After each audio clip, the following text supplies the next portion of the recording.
She was the only daughter of a billionaire. At just 6 years old, she was diagnosed with a rare and aggressive cancer.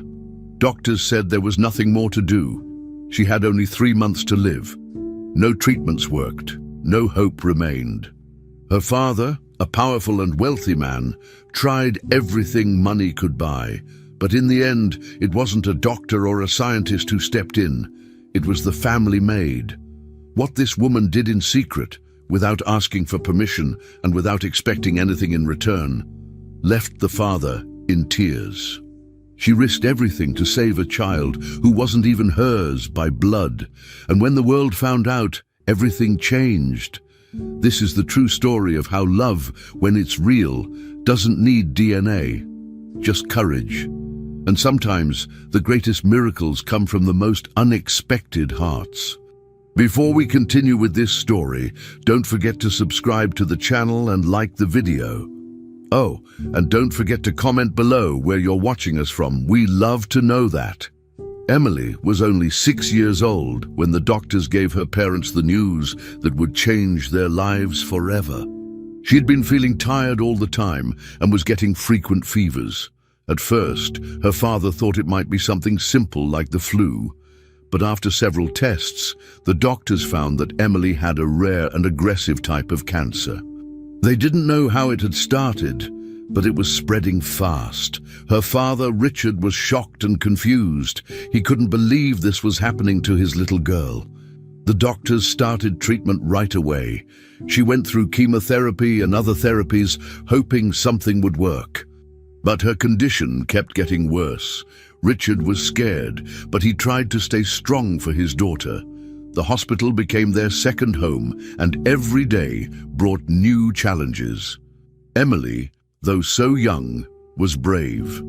She didn't complain much. She just wanted to feel better again. The doctors didn't give up easily. They tried every treatment they could find. When chemotherapy failed, they moved to immunotherapy. When that didn't help, they looked for clinical trials. Richard used all the money he had to give Emily the best care. He was a successful executive and had the resources, but even with all that, nothing worked. Every time a new treatment started, there was hope. But soon that hope faded when the cancer continued to spread. Richard spent long hours at the hospital and barely went to work. He sat beside Emily's bed, holding her hand, reading her stories, and watching cartoons with her. He wanted to make every day count. Deep inside, he carried a heavy guilt. His wife had died while giving birth to Emily, and now he feared he would lose Emily too.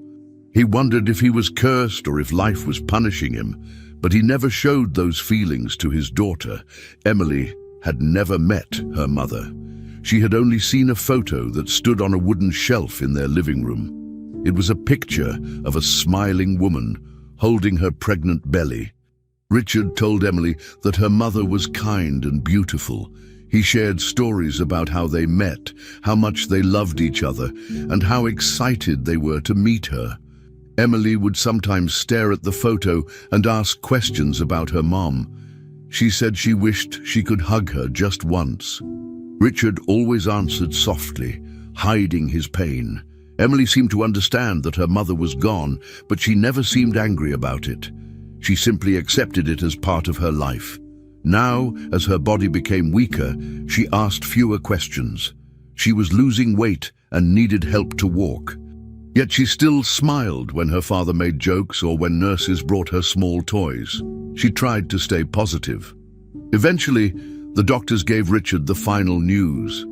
There was nothing more they could do. The cancer had spread to most of Emily's organs. Her body wasn't responding to anything. The medical team met with Richard privately and explained everything. They told him that Emily had about 3 months left to live, maybe less. Richard couldn't speak at first. He felt numb. How could a little girl with so much life ahead be given such a short time? He asked if there was any chance, anything they hadn't tried. The doctors said no. They had done everything they could. That night, Richard sat in the hospital room with the lights dimmed, watching his daughter sleep. He tried not to cry. He thought about all the memories they wouldn't make together. No first day of school, no graduation, no wedding. It was too much to take in. But Emily, the next morning, had only one thing to ask. She didn't ask why she was sick. She didn't ask how much time she had left. Instead, she looked up at her father and said, "Can I have a birthday party?" Richard was surprised. He didn't expect that. Her birthday was coming in a few weeks. He asked her why she wanted one. Emily said she had never had a real party before. She wanted balloons, cake, music, and her friends from school. She wanted to wear a pretty dress and dance. Richard nodded and promised he would make it happen. He told her it would be the best party ever. That same day, he started making calls. He spoke to the hospital staff, his friends, and the school. Everyone agreed to help. If Emily wanted a birthday party, then that's what she would get. Richard wanted to give her something special, a day that was only about joy, without pain or sadness. As the days passed, Emily's condition continued to decline, but she remained excited about her birthday. She talked about the cake flavors she liked, the kind of music she wanted, and the games her friends could play. Her father watched her closely, amazed by her strength. Even though she was tired and in pain, she smiled whenever someone mentioned the party. The hospital allowed Richard to use one of the larger rooms for the event. Nurses and doctors helped decorate it with colorful balloons and streamers. Emily chose a princess theme. Her favorite color was purple, so everything was in shades of purple and pink. Friends from school made drawings and cards. One of her nurses brought in a small crown for her to wear. Emily laughed when she saw it. She said she would be the queen for one day. As the date approached, Richard felt a mix of happiness and sorrow, knowing what the party really meant. Since the day Richard's wife passed away, everything inside the mansion changed. The house, once full of life, became quiet and cold. Every corner felt empty. The laughter that once filled the rooms was gone. Instead, the house was now filled with nurses and caregivers who came and went constantly. They took care of Emily's health, gave her medicine, and checked her condition, but they didn't stay long. It felt like no one truly belonged there. But one person did stay, Amara. She had been hired when Emily was still a baby, just after her mother died. At first, she was only supposed to help with cleaning and some basic housework, but over time, Amara started doing more. She helped feed the baby, rocked her to sleep, sang lullabies, and stayed by her side when she cried. She didn't just work there. She became a part of Emily's life, someone who never left. As Emily grew up, Amara became her constant support. She was there in the mornings, helping Emily get dressed and preparing her breakfast. She made sure Emily brushed her teeth and tied her shoes. When Emily had nightmares, Amara would sit with her, hold her hand, and calm her down. She read stories at bedtime and made up silly songs to make Emily laugh. The bond between them grew stronger each day. Richard noticed it, but he never tried to stop it. He was often busy with work, trying to manage everything on his own after losing his wife. He didn't have the time or energy to be present all the time. Amara filled that space. To Emily, she wasn't just a helper in the house. One day, when she was around 4 years old, Emily looked at Amara and, without hesitation, called her Mommy Number 2. It wasn't something taught. It came naturally from love and trust. That name stuck. From then on, Emily always called her that. Mommy Number 2, can I have juice? Mommy Number 2, can we play a game? Amara never corrected her. She smiled every time. It meant the world to her. Amara had no children of her own, and her past was marked by deep pain. When she was younger, she had a little sister who got very sick. Their family was poor and couldn't afford the right treatment. Amara watched her sister slowly get worse, and one day, she was gone. That memory never left her. It stayed in her heart, buried but never forgotten. She had promised herself quietly that if she ever had the chance to care for a sick child again, she would do everything possible to make that child feel safe and loved. Emily became that child. Taking care of her was more than a job. It was a personal mission, something she was meant to do. Even when the nurses came and went, Amara stayed. Some caregivers were good at their jobs, others were distant, but Amara was different. She sat beside Emily during treatments, wiped her tears when the injections hurt, and held her hand during scans. When Emily felt scared, she didn't call for the nurses. She called for Amara. At school events, Amara attended when Richard couldn't. She helped with homework and showed Emily how to write her name. Every drawing Emily made had two women. One was the mother she had never met, and the other was Amara.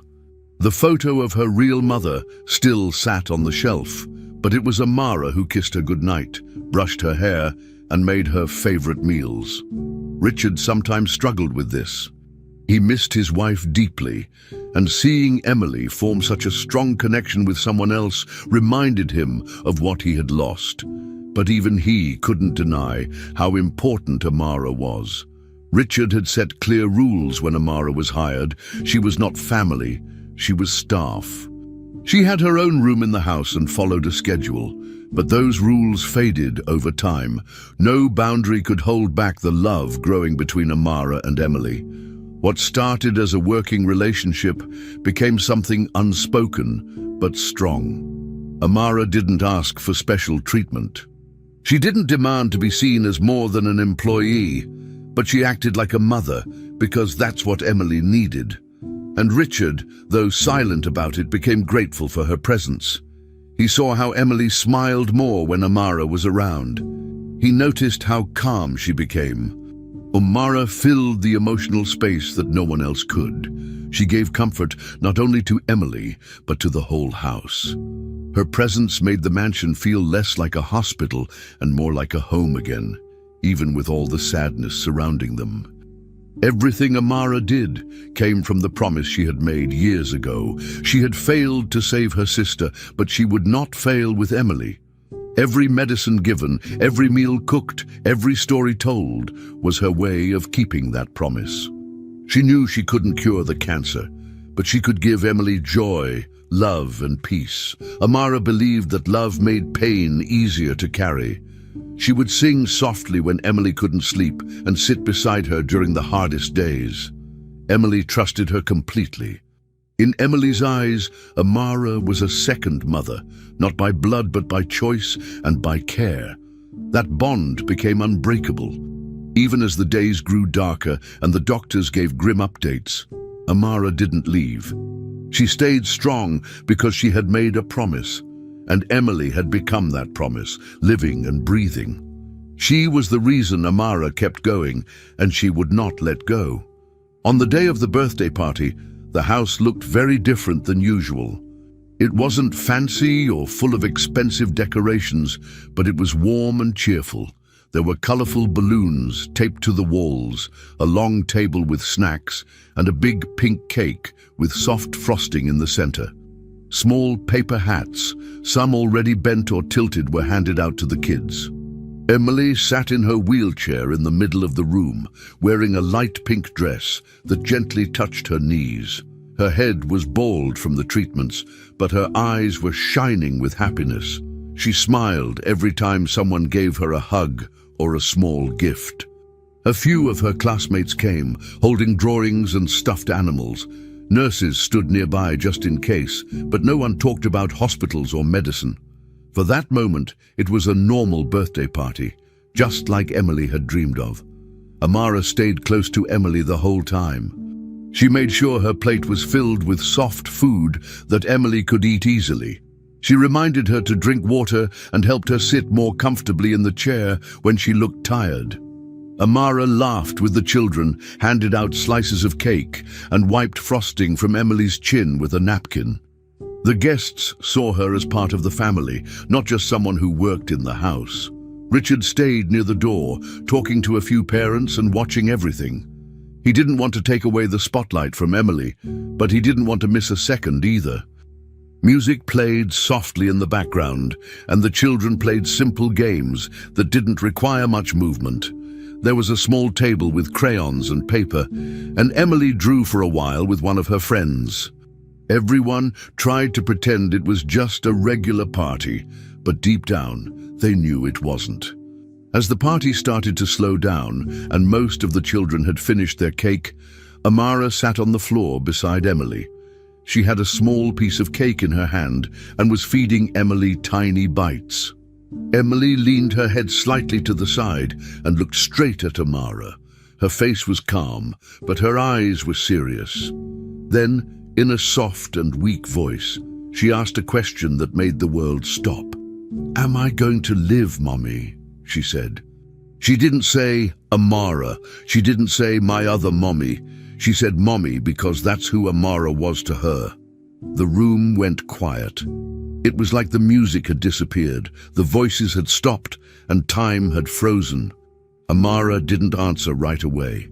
She felt like the air had been knocked out of her chest. She looked into Emily's eyes, trying to stay strong, but inside she felt like crying. The question hurt more than anything Amara had ever felt before. She wanted to say yes. She wanted to smile and tell Emily that everything was going to be okay, but she couldn't lie. Not to Emily, not after everything they had been through together.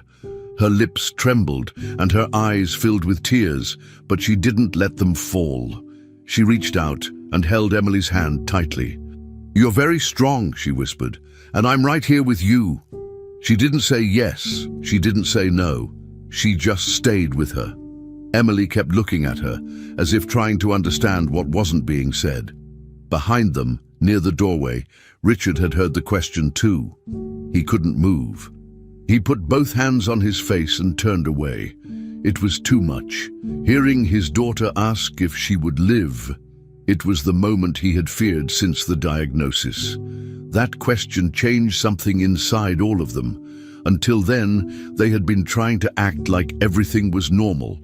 They decorated the house, planned a party, smiled for photos, and tried to forget the truth. But in that one sentence, spoken so quietly, Emily brought everything back into focus. She wasn't just a little girl celebrating her birthday. She was someone who understood more than anyone thought. She knew what was happening. She could feel her body getting weaker. She could hear the whispers. She wasn't asking because she didn't know. She was asking because she needed to hear it from the person she trusted most, from the woman she called Mommy. Amara knew that answer would stay with Emily forever. She didn't have the power to change the outcome, but she could choose to be honest, gentle, and present. That moment would never go away. It was now part of who they all were. After that question, the party continued, but something had shifted.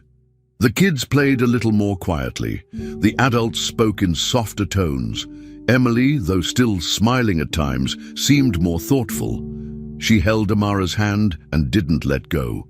Richard eventually walked over and kissed the top of her head, sitting beside her for the rest of the evening. No one mentioned the question again, but its weight was still in the room. It had changed everything. It was no longer about pretending.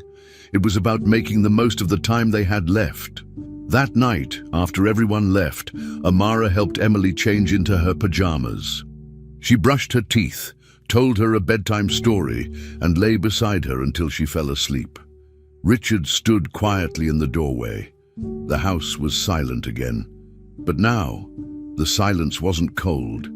It was full of meaning, because from that moment, everything had truly changed. Amara did not sleep at all that night. After the party, after the question Emily asked, her heart felt heavy and her mind would not stop racing. She kept hearing that small voice asking, "Am I going to live, Mommy?" No matter how many times she closed her eyes, it came back. Lying in her bed, staring at the ceiling, Amara felt something rise inside her, a need to act. She couldn't accept doing nothing. She needed to try something, anything, even if it seemed impossible. So she got up, made some coffee, and turned on the old laptop that was kept in the kitchen drawer. She started searching online. At first, it was general, new treatments for cancer, experimental medicine, clinical trials. Then she read about cases in other countries, about families who had traveled for help. Some stories were sad, some gave her a bit of hope, but she was looking for a miracle.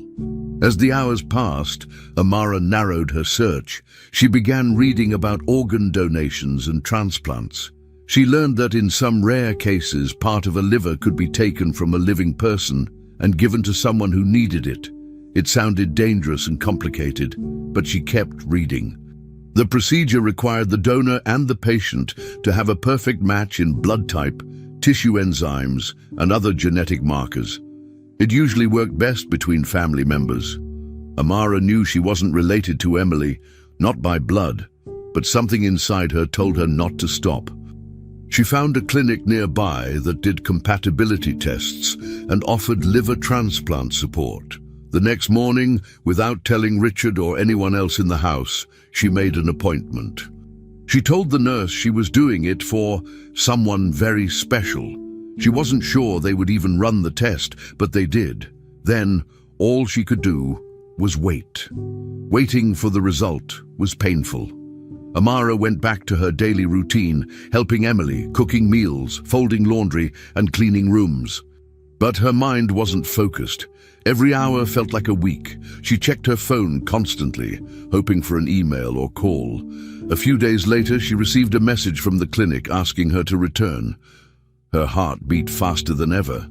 She took a deep breath, told Richard she needed a personal day off, and left the house early. At the clinic, they handed her a white envelope with her name on it.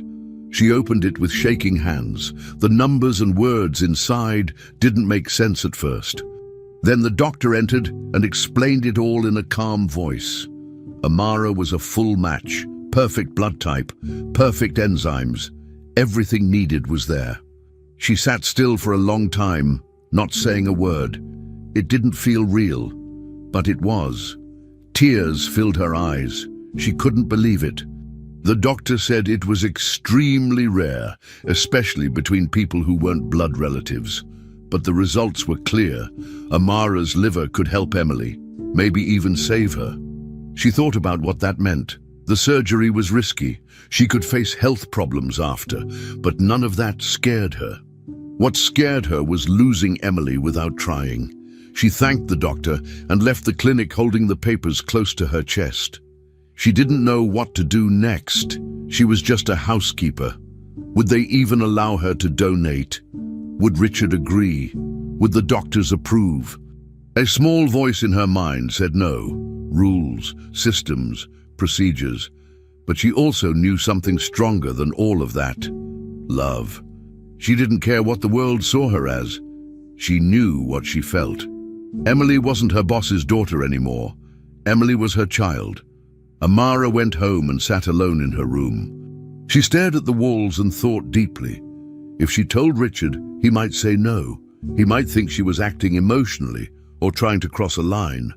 But Amara wasn't acting out of impulse. She had cared for Emily for years.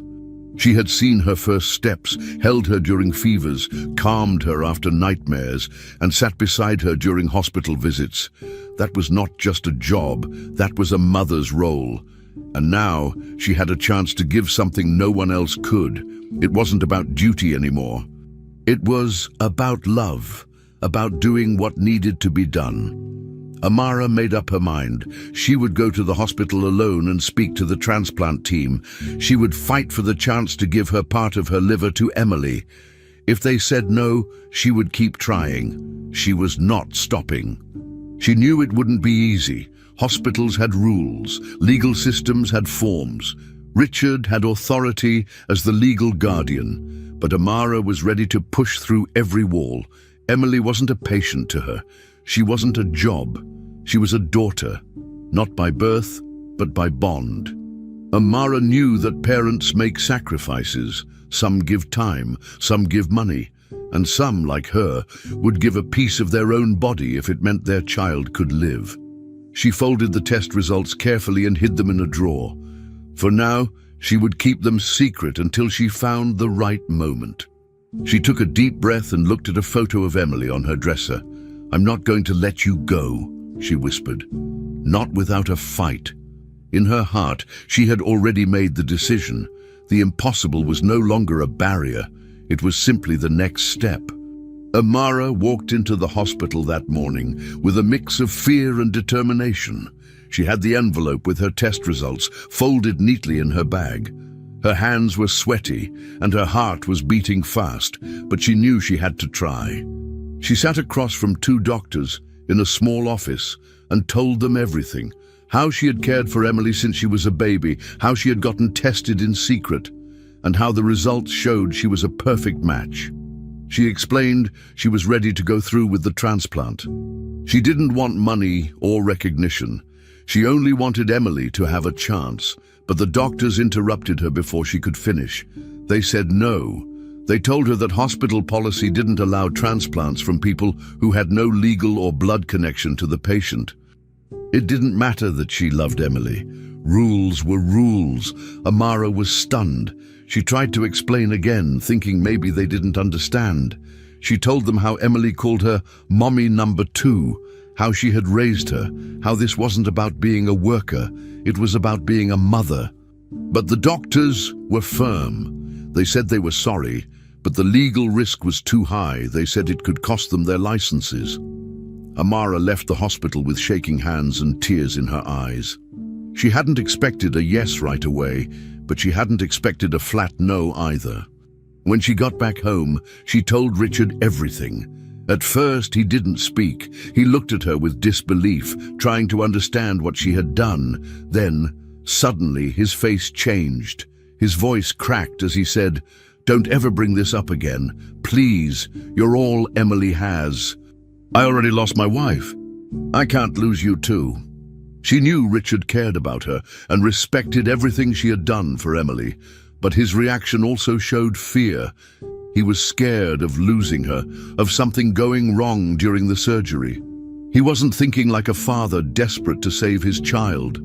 He was thinking like a man who had already lost too much and didn't want more pain. Amara tried to explain again, but Richard wouldn't listen. "This isn't your fight," he said. But that was where he was wrong. It was her fight. She had promised herself long ago that she would do everything she could to save a child if given the chance. And now she had that chance. Emily wasn't just someone she helped raise, she was family. Blood or no blood. So Amara made a decision. If the hospital wouldn't help her, she would find someone who would. Somewhere in the world, there had to be a way. That night, Amara went back to her laptop. She sat on the floor of her bedroom, the test results beside her, and began to search again. This time, she didn't look for local options. She focused on clinics and hospitals in other countries. She searched for living donor liver transplant, no legal family, urgent pediatric cases, and other terms that might lead somewhere. After hours of searching, she found a medical center overseas. It had a reputation for accepting difficult and extreme cases. The stories on their website showed hope where others had said no. She filled out a form, attached the test results, and wrote a long message explaining who she was, who Emily was, and what she was willing to do. She expected to wait days, maybe weeks, but the next morning she received a reply. A doctor named Dr. Salim asked to speak with her directly. He had read everything, and he wanted to help. Amara scheduled the video call and spoke with Dr. Salim from her bedroom, using an old phone propped up by a stack of books. He was calm, kind, and listened without interrupting. His face showed something different than the other doctors. When she finished, he paused for a long moment before speaking. Then he told her something she didn't expect. He had lost his own daughter years ago to liver disease. She had been on a transplant list for months, but died before a donor was found. Since then, he had dedicated his life to saving other children. He told Amara that he believed in what she was doing. If she was healthy and ready for the risks, he would accept her as a donor, no matter what her job was, or whether she had legal ties to the child. He explained that everything would be done carefully, but in secret, to avoid problems. Amara knew this was her only chance. She agreed right away. She asked no questions about travel or money. She said she would figure it out.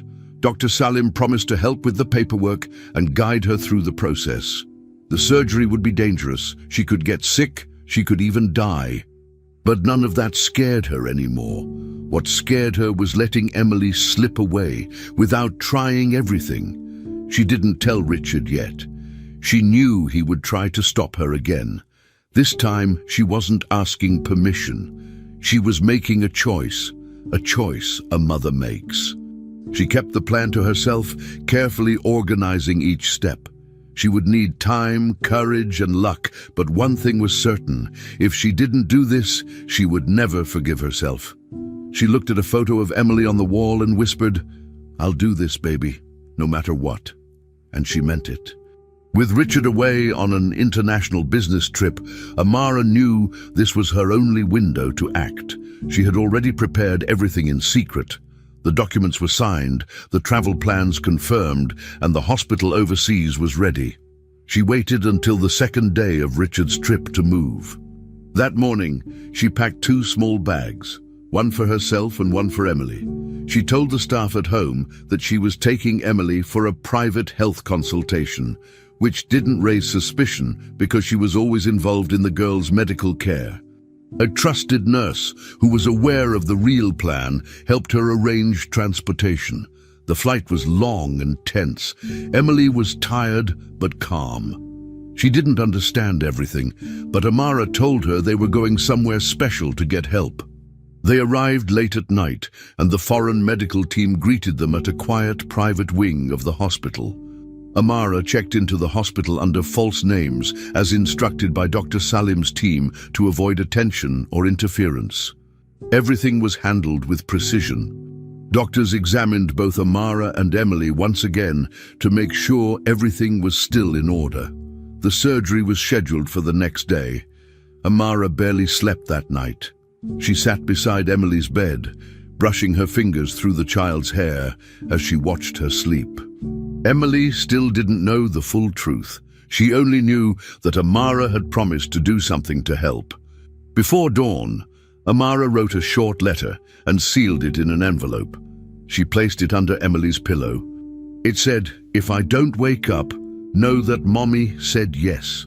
She didn't want to scare the girl, but if something went wrong, Emily had to know that this was her choice, made from love, not fear. Her mind was calm. She was ready. Early in the morning, the hospital team moved quickly. Emily was taken to one operating room. Amara was taken to another, just steps away. The halls were quiet. No reporters, no questions, no family members. Just doctors and nurses focused on the task.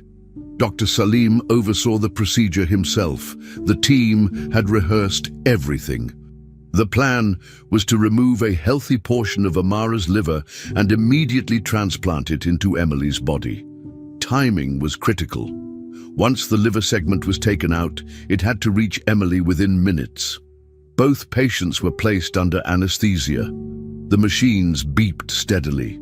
Outside the rooms, no one would have guessed how serious things were inside. The surgeries began. Blades moved. Hands worked carefully. Hours passed like minutes. Everyone in the operating rooms moved with urgency, but not panic. They all knew what was at stake. The silence inside was only broken by instructions from the lead surgeons. Meanwhile, thousands of miles away, Richard was finishing a meeting when his phone rang. He almost didn't answer, thinking it was just another update from his office. But the number was unknown, and something told him to pick up. The voice on the other end was from the international hospital. The woman spoke calmly, but seriously. "Your daughter is currently in surgery," she said. Richard stood up so quickly that his chair fell over. He didn't understand. "What surgery? What hospital?" The nurse gave him the full name and location. She mentioned Amara's name, and that's when Richard realized what was happening. His heart dropped. He hung up and booked the first available flight, not even stopping to pack properly. He didn't care how long the flight was. He didn't care what it cost. All he could think about was Emily and Amara. He had told her not to do this, and she did it anyway. By the time Richard landed, the procedure had already ended. He rushed through the airport, barely going through customs before jumping into a taxi. At the hospital, he pushed through the doors and asked for both names. The nurse at the desk pointed him to the intensive care unit. When he walked in, the room was dim and quiet. There were 2 beds. One held Emily, sleeping peacefully, her tiny hand wrapped in a bandage. The other bed held Amara, still unconscious, pale but alive. Machines hummed quietly beside them. Richard walked between the beds, stunned. He stood there, taking in the scene. It was the first time he had ever seen what true sacrifice looked like, not in words, but in action. Emily's heartbeat was steady. Amara's vitals were stable. 2 hearts that once only shared affection now shared something deeper. Blood. Richard felt tears run down his face. No words came out. He just watched. Richard sat between them for hours. Nurses came and went. Doctors updated him with cautious optimism. The transplant was successful. Both patients were still recovering, and the next few days would be critical. But for now, things looked good. Richard read the letter Amara had written. He opened it with shaking hands. "If I don't wake up, know that Mommy said yes." The words hit him harder than anything else ever had. He finally understood the depth of what Amara felt. She hadn't done this for gratitude or approval. She did it because she truly was Emily's mother, not by law, not by blood, but by love and action. Richard sat back in the chair, holding both their hands, and for the first time in a long time, he felt something close to peace. He saw what no one else had seen before. In that room, there were no titles or roles, just 2 hearts connected, now forever, by the same blood. After 13 long hours inside the operating room, the doctors finally stepped out. Their faces were serious and tired, but there was something different in their expression, something calm and quietly hopeful. They had done everything they could. The lead surgeon removed his gloves and gave a slow nod to the nurse waiting in the hallway. Richard, who had been sitting on a bench just outside the room, stood up quickly. He looked at the team, searching for a sign, afraid to speak. The doctor approached him and said, "The surgery was a success." Richard froze for a second, trying to process the words. The liver transplant had gone well. Emily's body had accepted the new organ, no signs of rejection so far. Her breathing was steady, her fever was starting to drop, and her heartbeat was strong. Everyone knew this was only the first step, but it was the step they had all prayed for. Emily was moved into the recovery unit, surrounded by machines and soft blankets. Nurses checked her every few minutes. She looked peaceful, as if simply asleep. On the other side of the hallway, Amara was in a separate room. Her surgery had also ended, but her condition was more fragile. Doctors had placed her in an induced coma to help her heal slowly. The trauma of the operation was intense, and her body needed full rest. Richard visited both rooms, walking back and forth with tired steps.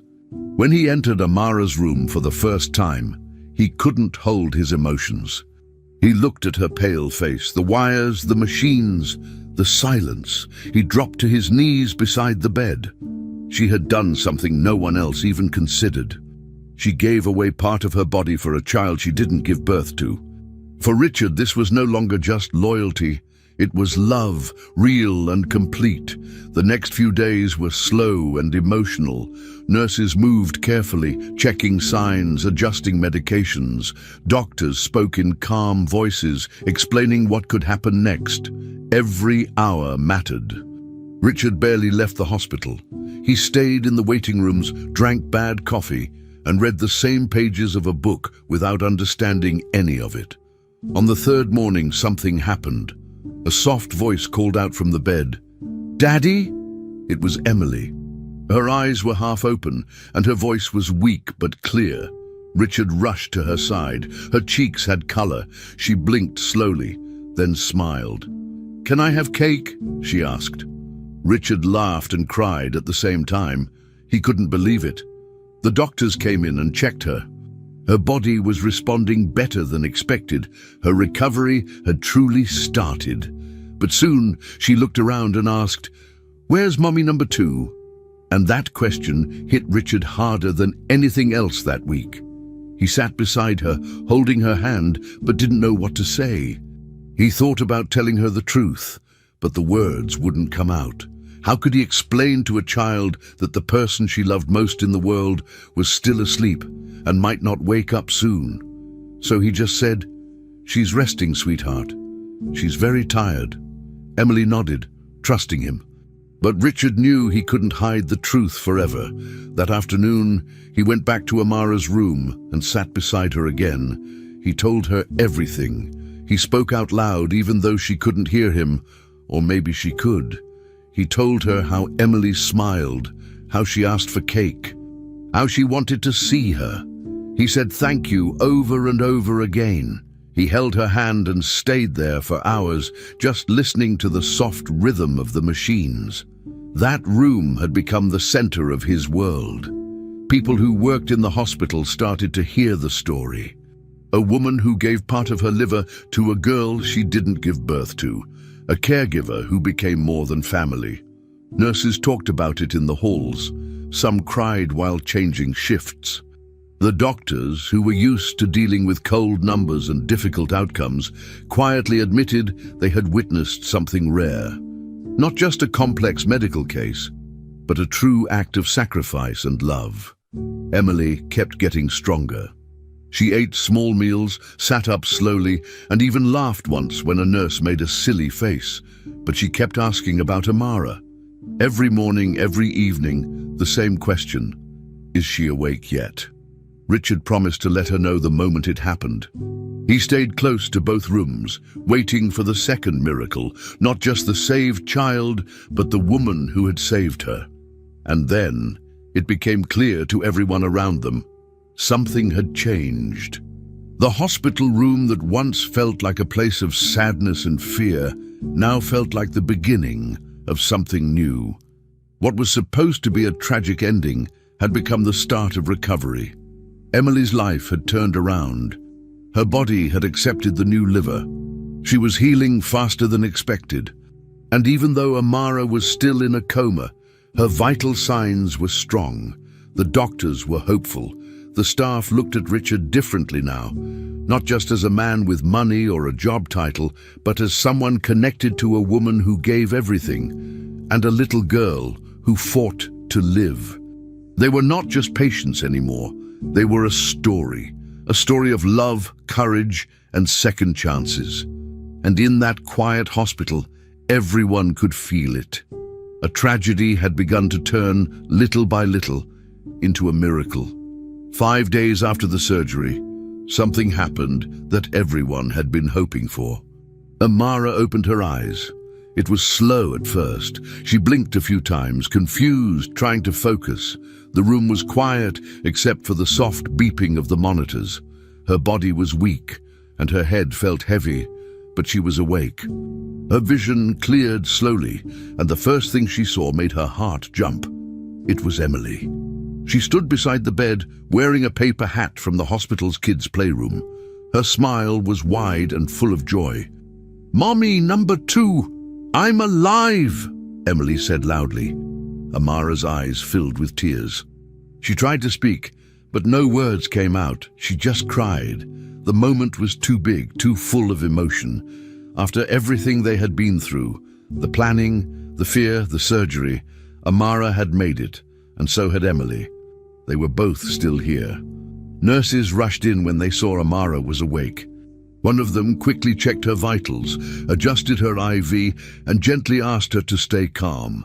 The doctor came in moments later and gave her a soft smile. He explained that the surgery had gone as well as anyone could hope. Her body had reacted positively. She would need time to recover, but the most dangerous part was over. Emily had been visiting every day, sitting beside Amara, waiting for this exact moment. She had drawn pictures, told her stories, and even fallen asleep in a chair once. Now, seeing her awake made Emily even more energetic. "I told everyone you were just resting," she said proudly. Amara couldn't stop crying. Her arms were too weak to hug, but she reached out her hand and Emily grabbed it with both of hers. They stayed like that for a long time, not talking, just holding on tightly. Later that day, the doctors brought in new test results. This time, they were not just about the liver transplant. They were checking something bigger, how Emily's body was responding now that her liver was working.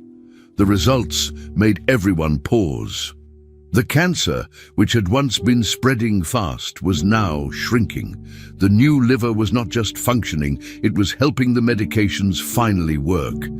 The treatment was doing what it hadn't been able to do before. It was a medical surprise. No one had expected such a quick response. The medical team was cautious but excited. They said they had hope now, real hope. Emily was still sick, and there was still a long road ahead. But for the first time, the road didn't lead straight to the end. Amara listened quietly as they explained everything to Richard. She felt relief, like a heavy load had been taken off her chest. Her sacrifice was working. That evening, Richard came into Amara's room, alone. He was holding something in his hand. The letter she had left behind. It was folded and slightly wrinkled, but he had read it more than once. He stood by her bed, looked down at her for a moment, and then slowly sat in the chair beside her. His voice was low. "You saved the only person who gave me a reason to keep going," he said. "I don't know how to thank you." Amara blinked slowly, still tired, but her eyes filled with tears again. She didn't need thanks. She had never done this for recognition. She didn't ask for permission or praise. She had done what she felt in her heart. Richard stayed by her side for a while, talking softly about Emily, about the recovery, about what could come next. For the first time, he didn't speak as a boss. He spoke as a father. Word about what happened began to spread. First, it was inside the hospital. Nurses told other nurses. Doctors shared the story in the staff lounge. Then someone from a local clinic mentioned it to a reporter. Soon, newspapers and blogs picked it up. The nanny who gave part of her liver to save a child. Headlines like that started to appear. Journalists called the hospital. A few even waited outside hoping for a picture or an interview. But Amara wasn't interested in any of that. She asked the staff to keep her recovery room private. She didn't want lights, microphones, or strangers asking questions. Every time someone mentioned the story, she would say the same thing. "I don't want to be famous. I just want her alive." To her, this wasn't a miracle to be told on the news. It was a personal choice, a quiet act of love, nothing more. Inside the hospital, the atmosphere had changed. Nurses smiled more. People who passed Amara's room often peeked in with admiration. But she didn't care about any of that. Her eyes were always on Emily. She watched her play with a toy, eat a small meal, or draw on paper with crayons. Emily laughed again. Her face had color again. She was recovering. That was all that mattered. Amara, though still tired and in pain, felt full inside. She had done what she came to do. She had given Emily a new chance. It wasn't over, the fight wasn't finished, but the future no longer looked like a dead end. Richard stood at the door one morning, watching the two of them together. He didn't say anything. He didn't need to. Everything had changed, and everyone knew it. And as Amara held Emily's hand, she smiled and thought, "This is enough. This is what I wanted." What started as a few quiet whispers in the hospital became national headlines. Soon, international news channels picked it up. Television shows, websites, and social media platforms were all talking about the same thing. The woman who donated part of her liver to save a child who wasn't biologically hers. News anchors called it an act of pure love. Interviews were requested. Magazine covers displayed illustrations of Amara and Emily, even though Amara had never posed for a photo.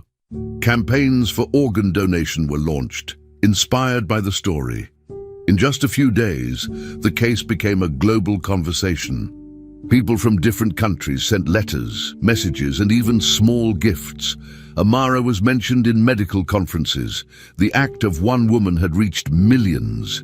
But while the world watched, talked, and debated, Amara stayed quiet, choosing to focus not on fame, but on Emily.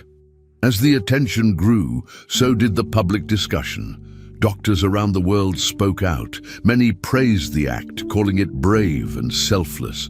Some said it reminded them why they became doctors in the first place. But others raised questions, not about Amara, but about the systems that had failed before her. Why had she been denied in the first hospital? Why did rules prevent someone so clearly willing and compatible from donating? Investigations began. Journalists dug into hospital policies and found that Amara's case wasn't the only one.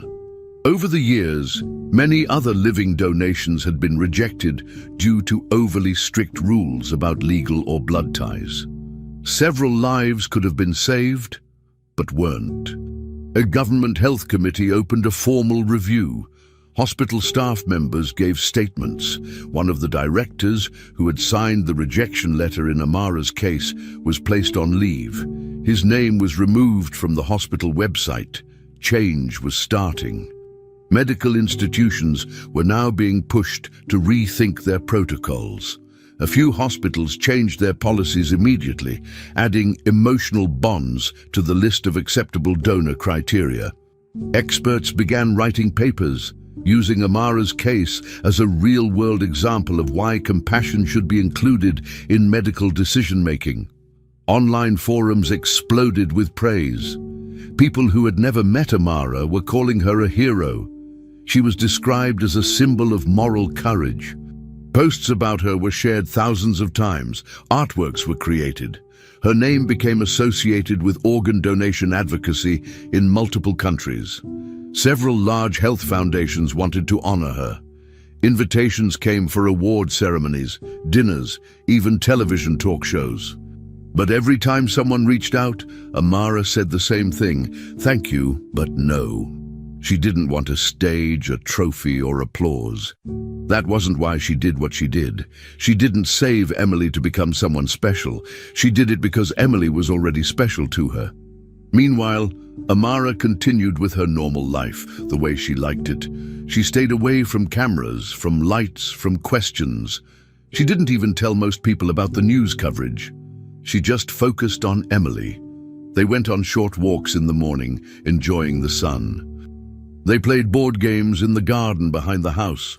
Sometimes they painted together or made up silly songs. Emily's strength returned little by little. Her appetite improved, her energy increased, and her laugh came back louder each week. Amara took joy in every little sign of progress. One more step walked, one more spoonful of food, one more clean scan. Richard also began to change. He worked less, stayed home more, and spent more time with them. The mansion, once quiet and cold, felt like a home again. But for Amara, the best part of every day was watching Emily just live, without tubes, without beeping machines, without fear. One afternoon, Richard showed her an email. It was an offer from a well-known international medical foundation. They wanted to fly Amara to a global health summit to speak about her experience. Everything would be paid for. She would be presented with a humanitarian award in front of thousands of people. Richard said it was a chance to inspire others. Amara smiled kindly and shook her head. "I'm honored," she said, "but I've already gotten my reward." She looked out the window where Emily was playing with a ball. "She's alive. That's all I ever wanted." Richard didn't argue. He understood. More than anyone, he knew what it meant. The story could go on without her. The world could talk and share and remember. Amara didn't need to be part of that. Her place was here, with Emily. That was what mattered. Let others write articles and hand out medals. She just wanted to make lunch and fold laundry. To some, her decision to step away from the spotlight was strange. Why not accept the awards? Why not share the story firsthand? But to Amara, none of that mattered. The world could call her brave, selfless, heroic. She didn't care. The only title she cared about was Mommy Number 2. That was the only name that made her heart full. She had done something no rule book could explain, no system could measure. She gave a part of herself, literally, to a little girl who called her Mom. Now that little girl was alive, healing, laughing. For Amara, that was the miracle. That was enough. She didn't want fame. She didn't want her name in history books. She wanted Emily safe, happy and growing. And now she had that. She had the peace of knowing that real love, when it's true, doesn't need to be seen. It just needs to be lived. And that kind of love never dies. 1 year later, the living room looked completely different from the quiet hospital rooms of the past. It was decorated with colorful balloons, streamers, and drawings made by children. A large birthday cake sat on the center table, covered in pink frosting and topped with the number 7. Emily stood in front of it, surrounded by her school friends, cousins, and neighbors. Her cheeks were full of color, her smile was wide, and her hair, once gone because of treatment, was now growing again in soft curls. She wore a yellow dress and a small paper crown. The guests counted down together, 3, 2, 1. Emily took a deep breath and blew out the candles. Everyone clapped. Richard stood near the doorway with a camera in hand, filming everything. He laughed, his face proud and peaceful. This was more than a party. It was a celebration of survival, a reminder that Emily had made it through. Amara stood right beside Emily, holding her hand gently. She wore a simple blue blouse and jeans, her eyes shining as she watched Emily laugh and eat cake. Throughout the past year, Amara had stayed close, helping with appointments, medicine schedules, and school days. She had healed slowly from the surgery, but her focus had never been on herself.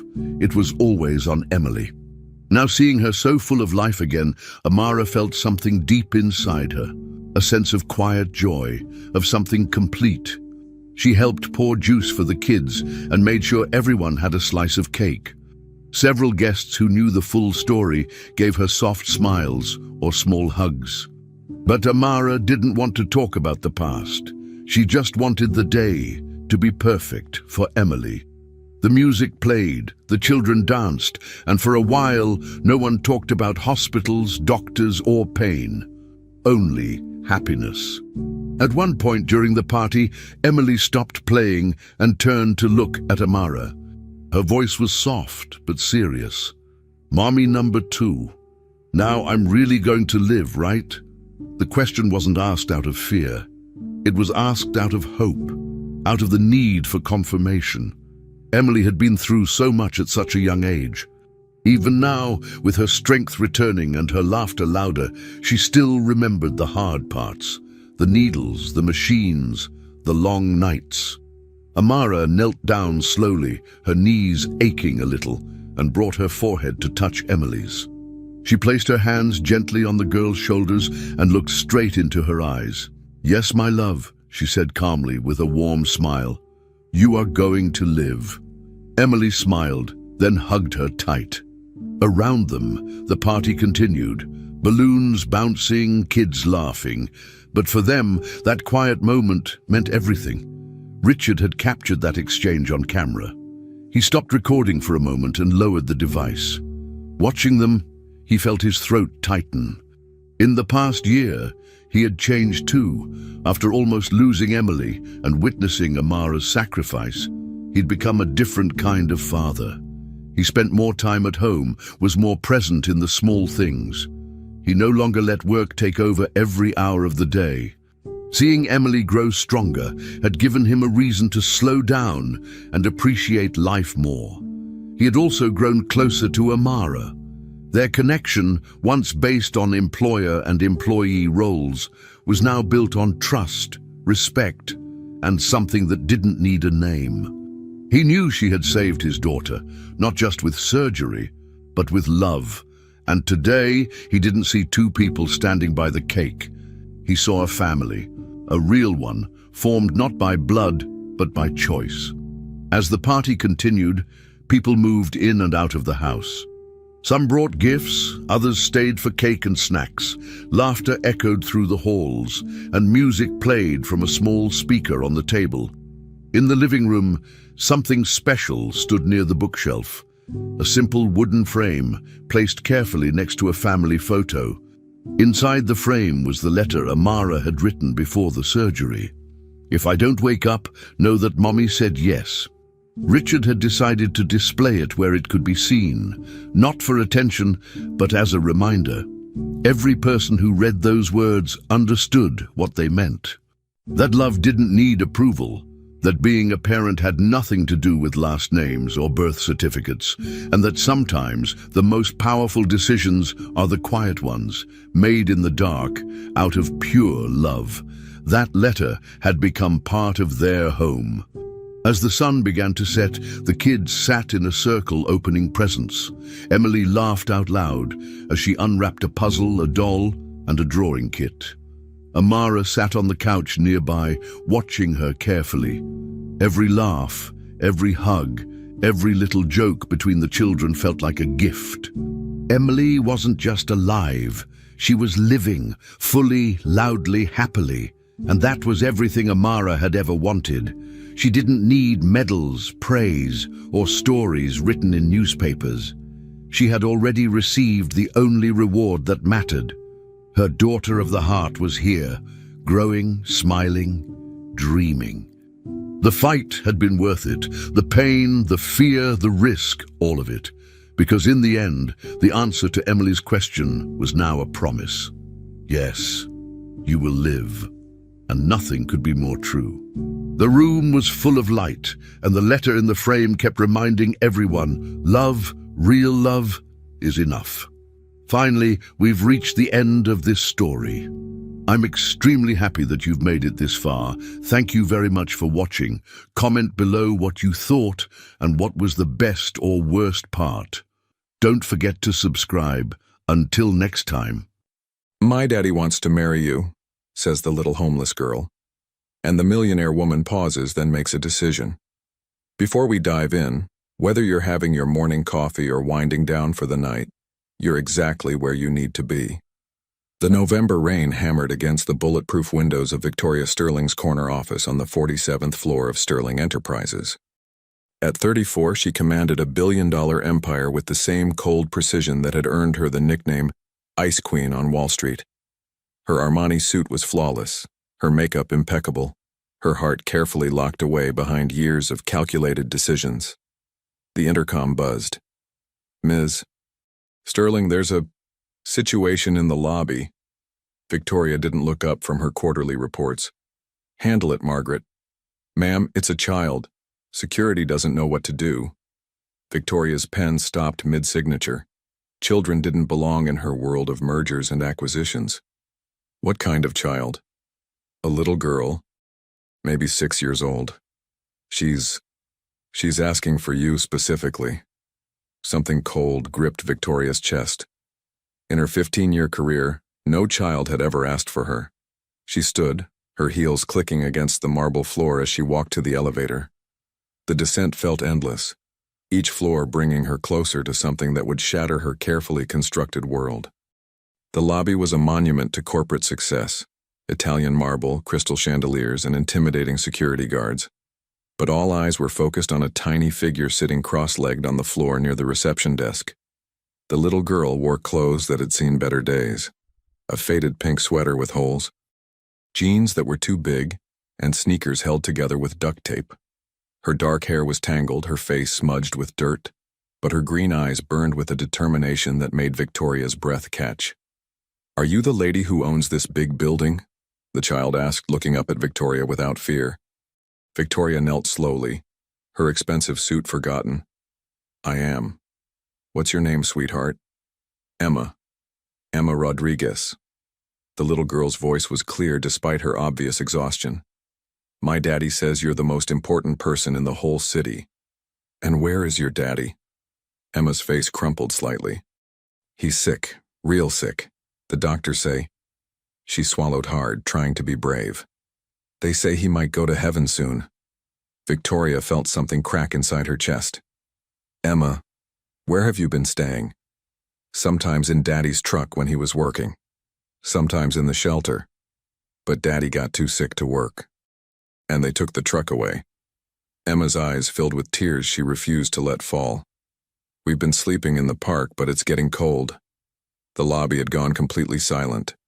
Victoria was aware of her employees watching, of security hovering nearby, of the weight of this moment. She should call child services. She should handle this through proper channels. She should maintain her professional distance. Instead, she found herself asking, Emma, why did you come here? How do you even know who I am? Emma reached into her small backpack, her only possession, and pulled out a crumpled newspaper clipping. It was from the business section. A photo of Victoria receiving an award for Businesswoman of the Year. Someone had circled her face in red crayon. Daddy showed me this picture. He said you help people with money problems. He said, maybe... Emma's voice broke. Maybe you could help us too. Victoria stared at the newspaper clipping, her hands trembling. What exactly did your daddy tell you to say, Emma? The little girl took a deep breath, as if she'd rehearsed this moment 100 times. He said to tell you that he knows he's gonna die, and he don't want me to be alone. He said to ask if... Emma's voice dropped to a whisper. If maybe you could take care of me. The lobby seemed to tilt around Victoria. Emma, that's a very big thing to ask. Daddy wants to marry you, Emma blurted out, her cheeks flushing red. He said if you married him, you could be my mommy forever, even after he goes to heaven. He said you look like someone who needs a family as much as we do. Victoria's world stopped. In 6 simple words from a homeless child, everything she thought she knew about herself came crashing down.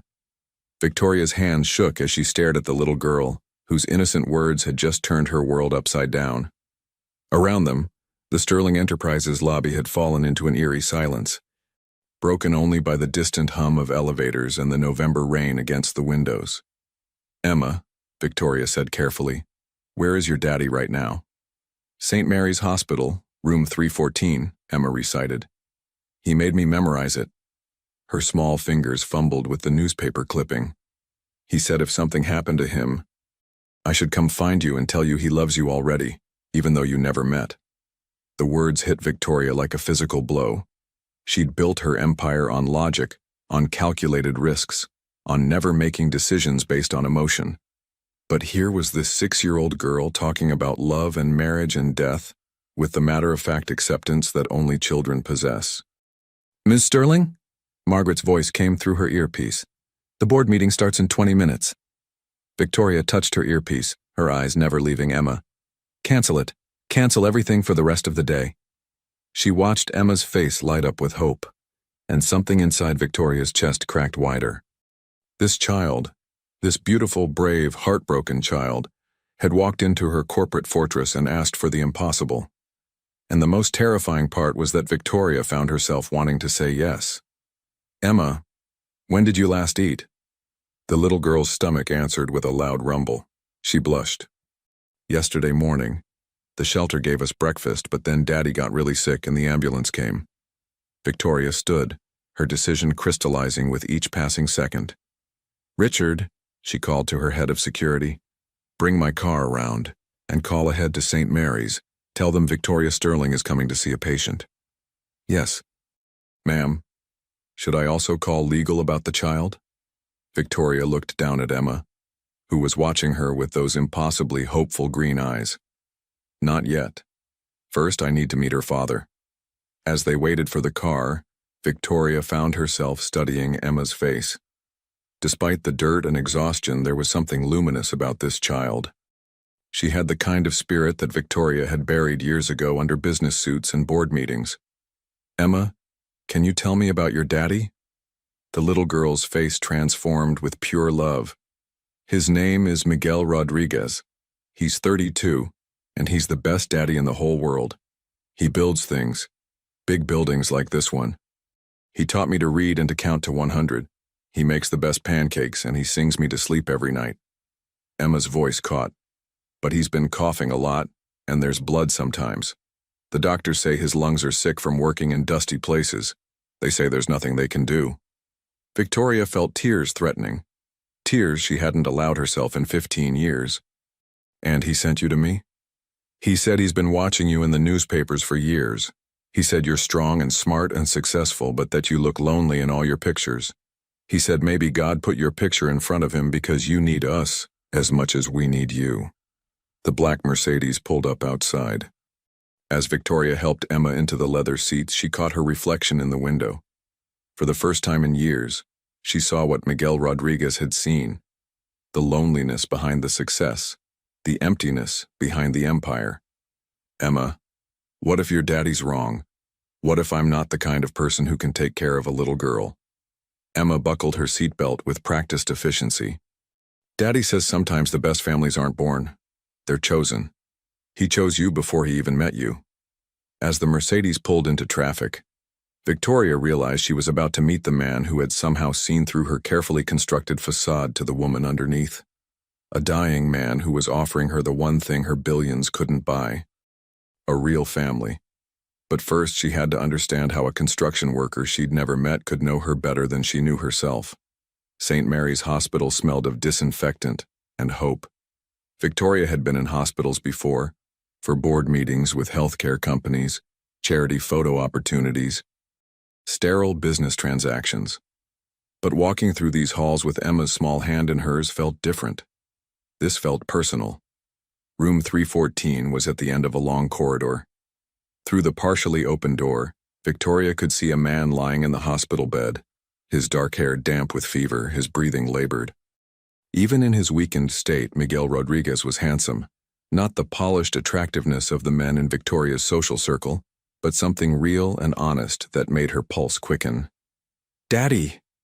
Emma burst through the door, climbing carefully onto the bed beside him. Miguel's eyes opened, and when he saw his daughter, his whole face transformed with love. "Mi pequeña princesa, you came back." His voice was hoarse, accented with the rhythm of his heritage. Then his gaze moved to Victoria, and she felt the full force of his attention. "And you brought her," he whispered, wonder in his voice. Victoria stood frozen in the doorway, suddenly aware of how she must look. Her designer suit, her perfectly styled hair, her manicured nails. She was a boardroom predator in a place of genuine human suffering. "Mr. Rodriguez, I'm Victoria Sterling. Your daughter came to see me today." Miguel struggled to sit up, and Victoria found herself moving forward to help him. The moment their hands touched, she felt an electric shock of connection that had nothing to do with static electricity. "Please call me Miguel, and thank you for coming. I wasn't sure you would." Victoria pulled a chair close to the bed, acutely aware that this was the most intimate conversation she'd had in years. "Miguel, Emma said some things today that I need to understand, about marriage, about family." Miguel's eyes dropped to his daughter, who was curled against his side like a small kitten. "I know how it sounds. A dying man sending his 6-year-old daughter to propose to a stranger." He looked back at Victoria. "But I've been watching you for 3 years, Victoria Sterling." "Watching me?" "My construction crew worked on the Morrison building renovation, right across from your office tower. Every day for 8 months I could see you in your office window. You worked late, you worked weekends, you never seemed to leave." Victoria felt exposed, as if he'd been seeing her in her most private moments. "I started reading about you," Miguel continued. "Your business achievements, your charity work, your interviews. And in every photo, I saw the same thing. Someone who had everything but was desperately alone." "You don't know anything about my life," Victoria said. But her voice lacked conviction. "I know you've never been married. I know you don't have children. I know you built an empire but forgot to build a life." Miguel's voice was gentle but unflinching. "I know because I was the same way after Emma's mother died. Work became everything because it was easier than feeling the emptiness." Emma had fallen asleep against her father's chest. her small face peaceful in a way that made Victoria's heart ache. But Emma changed that, Miguel continued softly. She taught me that success without love is just another kind of poverty. And now I'm dying. And my greatest fear isn't death, it's leaving her alone. Victoria stared at this man who spoke about death with such calm acceptance. Miguel, there are proper channels. Foster care, adoption agencies. Would you put Emma in foster care? Miguel asked quietly. The question hung in the air. Victoria looked at the sleeping child, imagining her in some sterile government facility, and felt her heart clench. I've been watching you for 3 years, Miguel repeated. I've seen how you treat your employees, how you fight for the underdog in your business deals, how you donate anonymously to children's charities. I've seen your heart, Victoria, even if you've forgotten it exists. You're asking me to marry a man I just met to adopt a child I've known for 2 hours. Miguel smiled. And despite his illness, it was radiant. I'm asking you to save my daughter. The marriage would be legal only just to make sure Emma is protected, that she inherits whatever rights a widow would have. After I'm gone, you'd be free to live your life however you choose. And if I say no? Pain flickered across Miguel's face. Then I'll die knowing I tried everything to keep my daughter safe. Victoria stood abruptly, pacing to the window. Outside, the city stretched endlessly, full of strangers living their separate lives. She'd always thought that was enough. But Emma's small voice echoed in her mind. Sometimes the best families aren't born, they're chosen. When she turned back, Miguel was watching her with eyes that seemed to see straight through to her soul. How long do you have? She asked quietly. The doctors say days, maybe a week. Victoria closed her eyes, feeling the weight of the decision that would change everything. When she opened them, Miguel was still watching her. And in his eyes she saw something she'd never seen before. Complete faith in her goodness. I need time to think. Miguel nodded. Time is the one thing I can't give you much of. Victoria spent the night in her penthouse apartment, staring out at the city lights and trying to make sense of what Miguel Rodriguez was asking of her. She'd paced the marble floors until dawn, her mind spinning between logic and emotion, between fear and something that felt dangerously like hope. At 7 a.m. she was back in her office, but for the first time in her career, she couldn't focus on work. Every time she tried to read a contract, she saw Emma's hopeful green eyes. Every time she started to make a phone call, she heard Miguel's voice saying, I've seen your heart, Victoria, even if you've forgotten it exists. Ms. Sterling? Margaret appeared in the doorway. You have the Henderson merger at 9, the board presentation at 11. Cancel everything, Victoria said without looking up from her desk. Ma'am? Cancel everything for the rest of the week, and Margaret, call my lawyer, tell him I need to see him immediately. It's about adoption procedures and marriage licenses. Margaret's eyebrows shot up, but she was too professional to ask questions. After she left, Victoria sat alone with the weight of her decision. She was considering marrying a dying man to adopt his child, a decision that defied every principle of careful planning that had governed her life. Her phone buzzed. A text from an unknown number. Ms. Victoria, Daddy is asking for you. Please come. Emma, nurse helped me write this. Victoria's heart clenched. She grabbed her coat and was out the door before she could second-guess herself. At the hospital, she found Miguel much weaker than the day before. His breathing was more labored, his skin pale and clammy. But his eyes lit up when he saw her. You came back, he whispered. Emma was curled in the chair beside his bed, clutching a worn stuffed rabbit. She'd been given a hospital gown that was far too big, making her look even smaller and more vulnerable. How are you feeling? Victoria asked Miguel, though the answer was obvious. Like I'm running out of time. He struggled to sit up. Victoria, I need to ask you something. And I need you to be completely honest. She nodded, settling into the chair across from Emma. If something happens to me today, tonight, will Emma be alone? The question hit Victoria like a physical blow. She looked at the little girl who was pretending to read a picture book but was clearly listening to every word. Miguel, I've been thinking about what you asked. That's not what I'm asking now. His voice was urgent, desperate. Right now, if I die in the next few hours, what happens to Emma? Will she be put in the system? Will she be alone and scared? Victoria felt something break open inside her chest. No, she heard herself say. No, she won't be alone. Miguel's shoulders sagged with relief. Thank you. That's all I needed to know. Emma looked up from her book. Does that mean you're going to be my new mommy? Victoria's mouth went dry. She looked from Emma to Miguel, realizing that somewhere in the last 24 hours, her careful, logical world had been completely overthrown by a dying man and his 6-year-old daughter. Emma, Victoria said slowly, if you could have anything in the world, what would it be? For Daddy not to be sick? Emma said immediately. But if that can't happen, then I want to stay with you. Daddy says you're lonely like we were, and maybe we could not be lonely together. The simple wisdom of a 6-year-old cut straight through all of Victoria's careful analysis. This wasn't about business plans or risk assessment. This was about a little girl who needed a mother and a woman who had forgotten how to be human. Miguel, Victoria said, her voice steady despite the earthquake happening in her chest. If we do this, if we get married, I want you to know it won't just be a legal arrangement. Emma won't just be a responsibility I've taken on. She'll be my daughter. Completely. Forever. Tears started flowing down Miguel's cheeks. Victoria, and I want you to know that even though we've just met, even though this is crazy and impossible and goes against everything I've ever believed about careful decision-making, Victoria paused, surprised by her own words. I can see why Emma loves you so much. You're a good man, Miguel Rodriguez.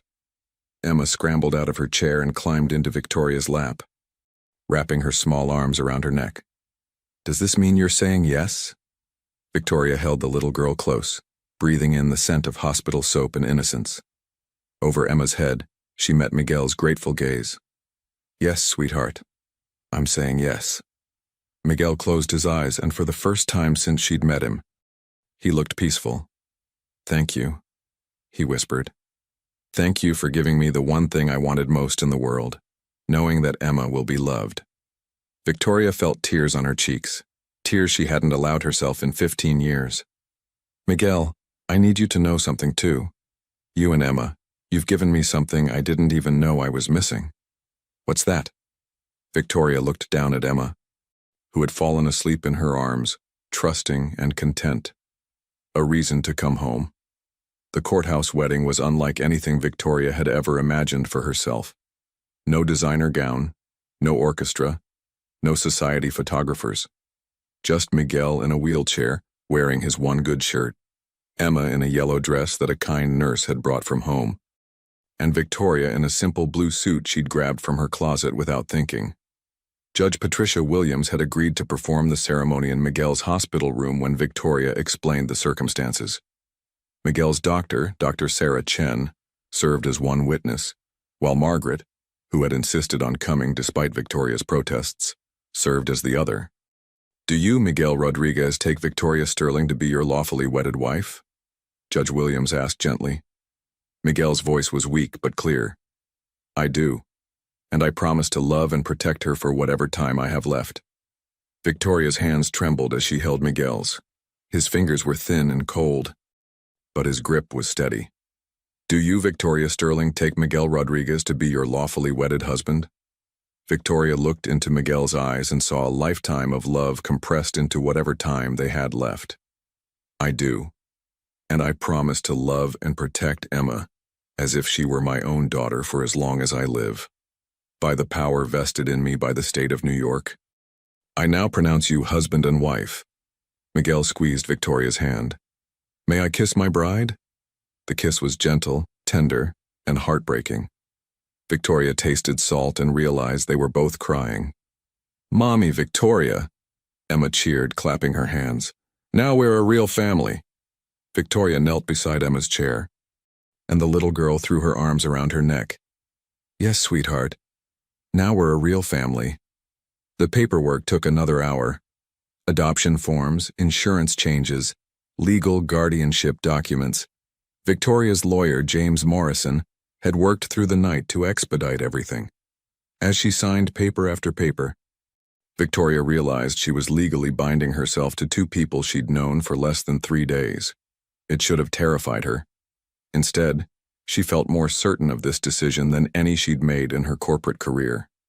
That evening, Miguel insisted on being moved to a chair by the window so he could watch the sunset with his new family. Emma was curled in Victoria's lap, her head against Victoria's shoulder while Victoria held Miguel's hand. "Tell me about your childhood," Miguel said softly. "I want to know who Emma's new mother really is." Victoria was quiet for a long moment. "There's not much to tell. My parents died in a car accident when I was 12. I went to live with my aunt, who was practical. She made sure I had food and shelter and education, but there wasn't much warmth. I learned early that if I wanted something, I had to work for it myself. Is that why you work so hard?" "I suppose. Work was safe, predictable. If I put in effort, I got results. People were more complicated." Miguel lifted their joined hands and kissed her knuckles. "Emma's not complicated. She's just a little girl who wants to be loved."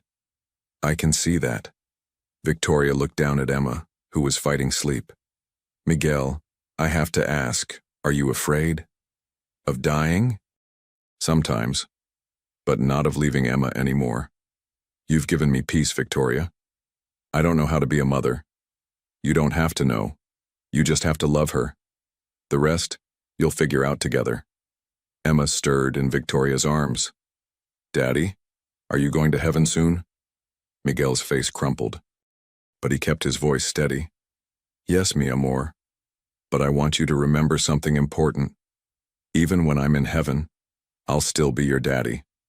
And now you have Mommy Victoria to take care of you. Will you watch over us from heaven? Every single day. And whenever you need me, you just have to look up at the stars and remember how much I love you." Emma sat up in Victoria's lap and reached for her father. Miguel gathered his daughter close, and Victoria watched as he whispered something in her ear that made her giggle through her tears. Later that night, after Emma had fallen asleep in the chair beside Miguel's bed, Victoria and Miguel talked quietly about practical things: Emma's favorite foods, her bedtime routine, her fears and dreams. But underneath the logistics was something deeper. Two strangers learning to trust each other with the most precious thing in the world. "Victoria," Miguel said as the night grew deeper, "I need to tell you something. I'm not a wealthy man. I don't have much to leave Emma except a small savings account in this." He reached under his pillow and pulled out a small velvet box.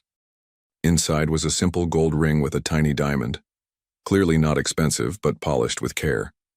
"It was my mother's. I've been saving it for Emma's wedding day, but I want you to have it now. You're her mother now, and when the time comes, you can give it to her." Victoria's throat tightened. "Miguel, I can't. Please. It's the only family heirloom I have to give, and your family now." Victoria slipped the ring onto her right hand, where it felt both foreign and somehow right. "I'll keep it safe for her." "I know you will. You're going to be an amazing mother, Victoria Sterling Rodriguez." "Rodriguez?" Miguel smiled. "If you want. Emma would like that, having the same last name as her new mother." Victoria tested the sound of it in her mind. Victoria Rodriguez. It felt like stepping into a completely different life. As dawn approached, Miguel grew quieter, more tired. But his eyes never left Victoria's face, as if he was memorizing her for eternity. "Thank you," he whispered as the sun began to rise. "Thank you for saying yes to love." Miguel Rodriguez died 3 days later, just as the autumn leaves were beginning to turn. Victoria had never watched someone die before, and she was unprepared for how peaceful it could be. He simply stopped breathing while holding both Victoria's hand and Emma's, a smile on his face as if he'd seen something beautiful just beyond their vision. Emma was remarkably composed for a 6-year-old. She kissed her father's forehead and whispered, "I love you, Daddy. Take care of Mommy up in heaven," before turning to Victoria with solemn eyes. "Now it's just us. Mommy Victoria." The funeral was small but meaningful. Word had somehow spread through the construction community, and dozens of workers showed up in their best clothes to pay respects to Miguel Rodriguez. Victoria was surprised to learn how many lives he'd touched, men who spoke of his kindness, his work ethic, his devotion to his daughter. Miguel was the kind of man who would give you his last dollar if you needed it. said Frank Castellano, the foreman from Miguel's last job. He talked about Emma every day, and these past few weeks, he talked about you too, Mrs. Rodriguez. He said God had finally answered his prayers. Victoria, who was still adjusting to being called Mrs. Rodriguez, found herself surrounded by people who had loved her husband. It was a strange comfort learning about Miguel through their stories, understanding the man she'd married in his final days. The most surprising visitor was Dr. Chen, who approached Victoria after the service. Mrs. Rodriguez, I wanted you to know that in 15 years of treating terminal patients, I've never seen anyone face death with such peace. Miguel told me it was because he knew Emma would be loved. You gave him the greatest gift possible. That evening, Victoria and Emma sat in Victoria's penthouse apartment, which would now be Emma's home too. The space that had once felt like a minimalist sanctuary now seemed cold and unwelcoming. Everything was white marble and sharp edges, beautiful, but not built for a child. Mommy Victoria? Emma was curled against Victoria's side on the enormous white sofa, looking impossibly small in the vast living room. Yes, sweetheart? Can we make pancakes tomorrow? Daddy used to make pancakes on Saturday mornings. Victoria realized she'd never made pancakes in her life. Her breakfast was usually coffee and a protein bar eaten while reviewing reports. I'd love to make pancakes with you. You'll have to teach me how. Emma giggled. Daddy said you might not know how to cook. He said that's okay because we could learn together. What else did Daddy say about me? Emma was quiet for a moment, thinking. He said you were like a beautiful ice princess who forgot how to smile. But he said if someone loved you enough, the ice would melt and you'd remember how to be happy. Victoria felt tears starting again. And what do you think? Am I an ice princess? Emma looked up at her seriously. I think you're just sad. But I'm going to help you not be sad anymore. How are you going to do that? By hugging you lots and lots until you remember how good it feels. As if to demonstrate, Emma wrapped her small arms around Victoria's waist and squeezed tight. Victoria held her new daughter close, breathing in the scent of her shampoo and the lingering smell of the hospital soap that clung to her clothes. Emma, I want you to know that you can ask me anything. Tell me anything. If you're scared or sad or angry, I want you to talk to me. I'm not scared, Emma said confidently. Daddy told me you were brave enough to take care of both of us. Both of us? You and me. He said you needed taking care of too, just like I do. Just in different ways. The wisdom of this 6-year-old continued to astound Victoria. She was beginning to understand that she hadn't just adopted Emma. Emma had adopted her right back. Mommy Victoria? Yes? Tomorrow can we go shopping for my new room? This place is really pretty, but it doesn't look like a place where kids live. Victoria looked around her pristine apartment and realized Emma was absolutely right. What would make it look like a place where kids live? Colors. And toys and pictures on the refrigerator. And maybe a big soft carpet where we can sit and play games. Victoria smiled, really smiled, for the first time since Miguel's death. Then that's exactly what we'll do. As Emma fell asleep in Victoria's arms, Victoria stared out at the city lights and thought about how completely her life had changed. A week ago, she'd been a successful but lonely businesswoman. Now she was a widow and a mother, responsible for a little girl who seemed determined to heal Victoria's heart, while Victoria protected hers. She thought about Miguel's words. Sometimes the best families aren't born, they're chosen.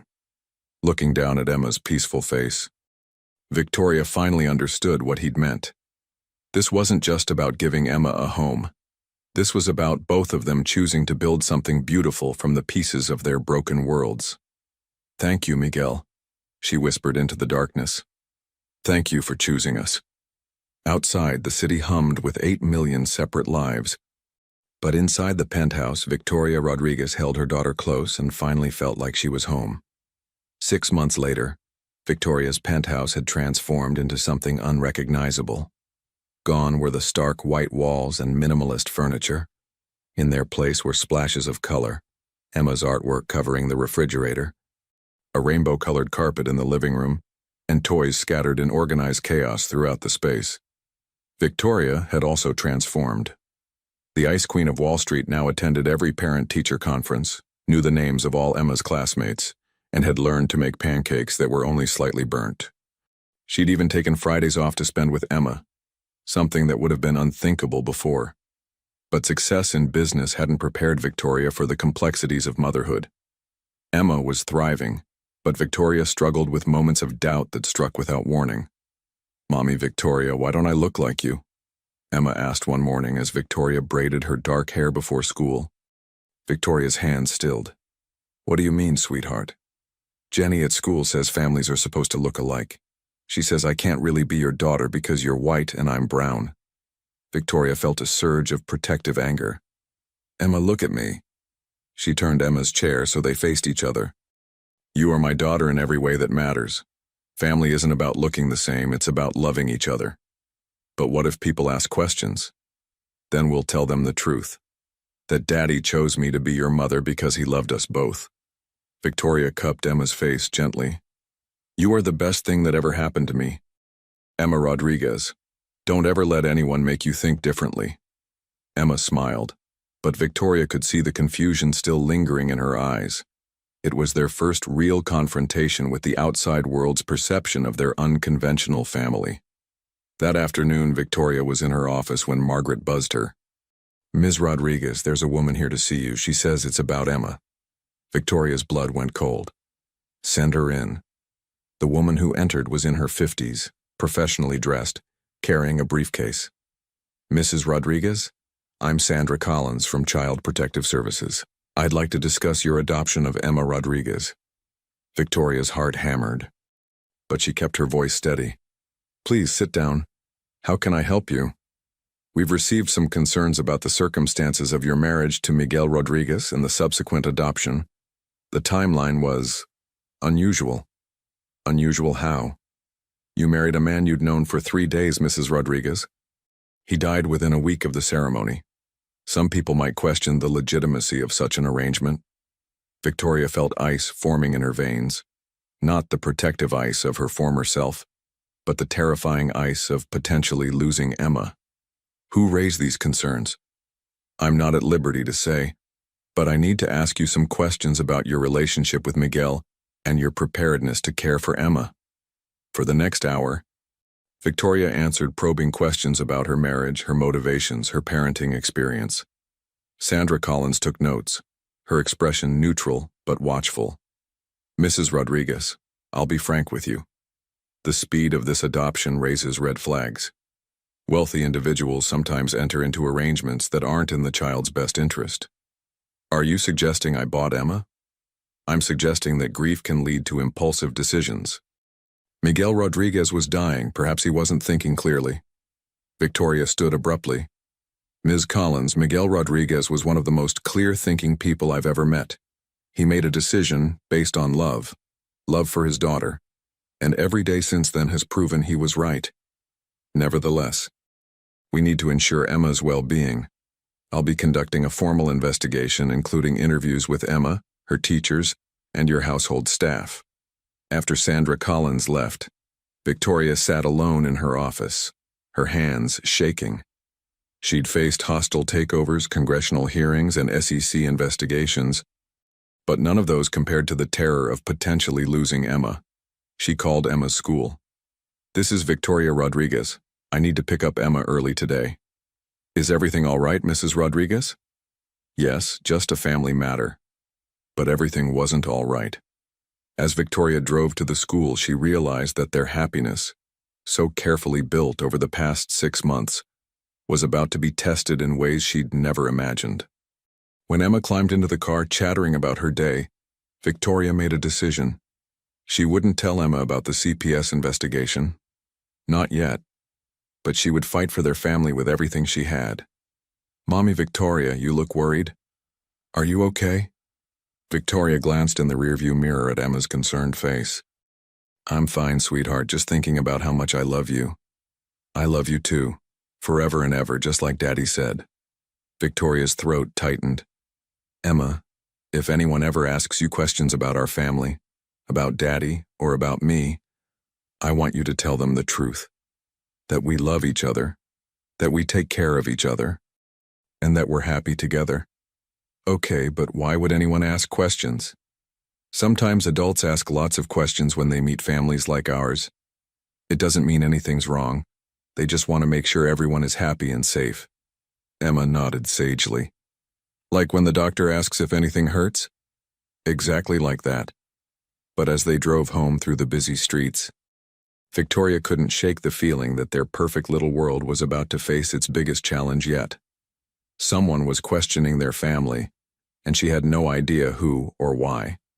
What she did know was that she would fight for Emma with the same ruthlessness she'd once brought to business deals. Because Emma wasn't just her daughter now, she was her heart, walking around outside her body, and Victoria would protect her heart at any cost. The investigation began in earnest the following week. Sandra Collins arrived at their apartment with another social worker, a man named David Park, and spent 3 hours examining every room, checking Emma's living conditions, reviewing her medical and school records. Victoria watched them inspect Emma's bedroom, now painted a cheerful yellow with clouds on the ceiling that Miguel had described to Emma before he died.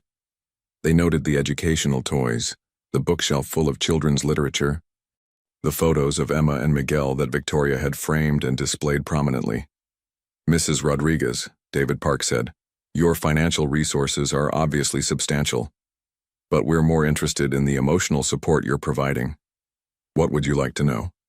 How do you handle discipline? What's Emma's routine? How are you addressing her grief over her father's death?" Victoria answered each question carefully, aware that everything she said was being evaluated. She described their morning routine, their weekend activities, the child psychologist she'd found to help Emma process her grief. "And your own grief, Mrs. Rodriguez? Losing a spouse even after such a brief marriage must be difficult." Victoria paused. She'd been so focused on helping Emma heal that she'd barely acknowledged her own sense of loss. "Miguel was a remarkable man. I may not have known him long, but I grew to care for him deeply. Losing him was difficult. Do you ever regret your decision? The responsibility of raising a child alone?" "Never."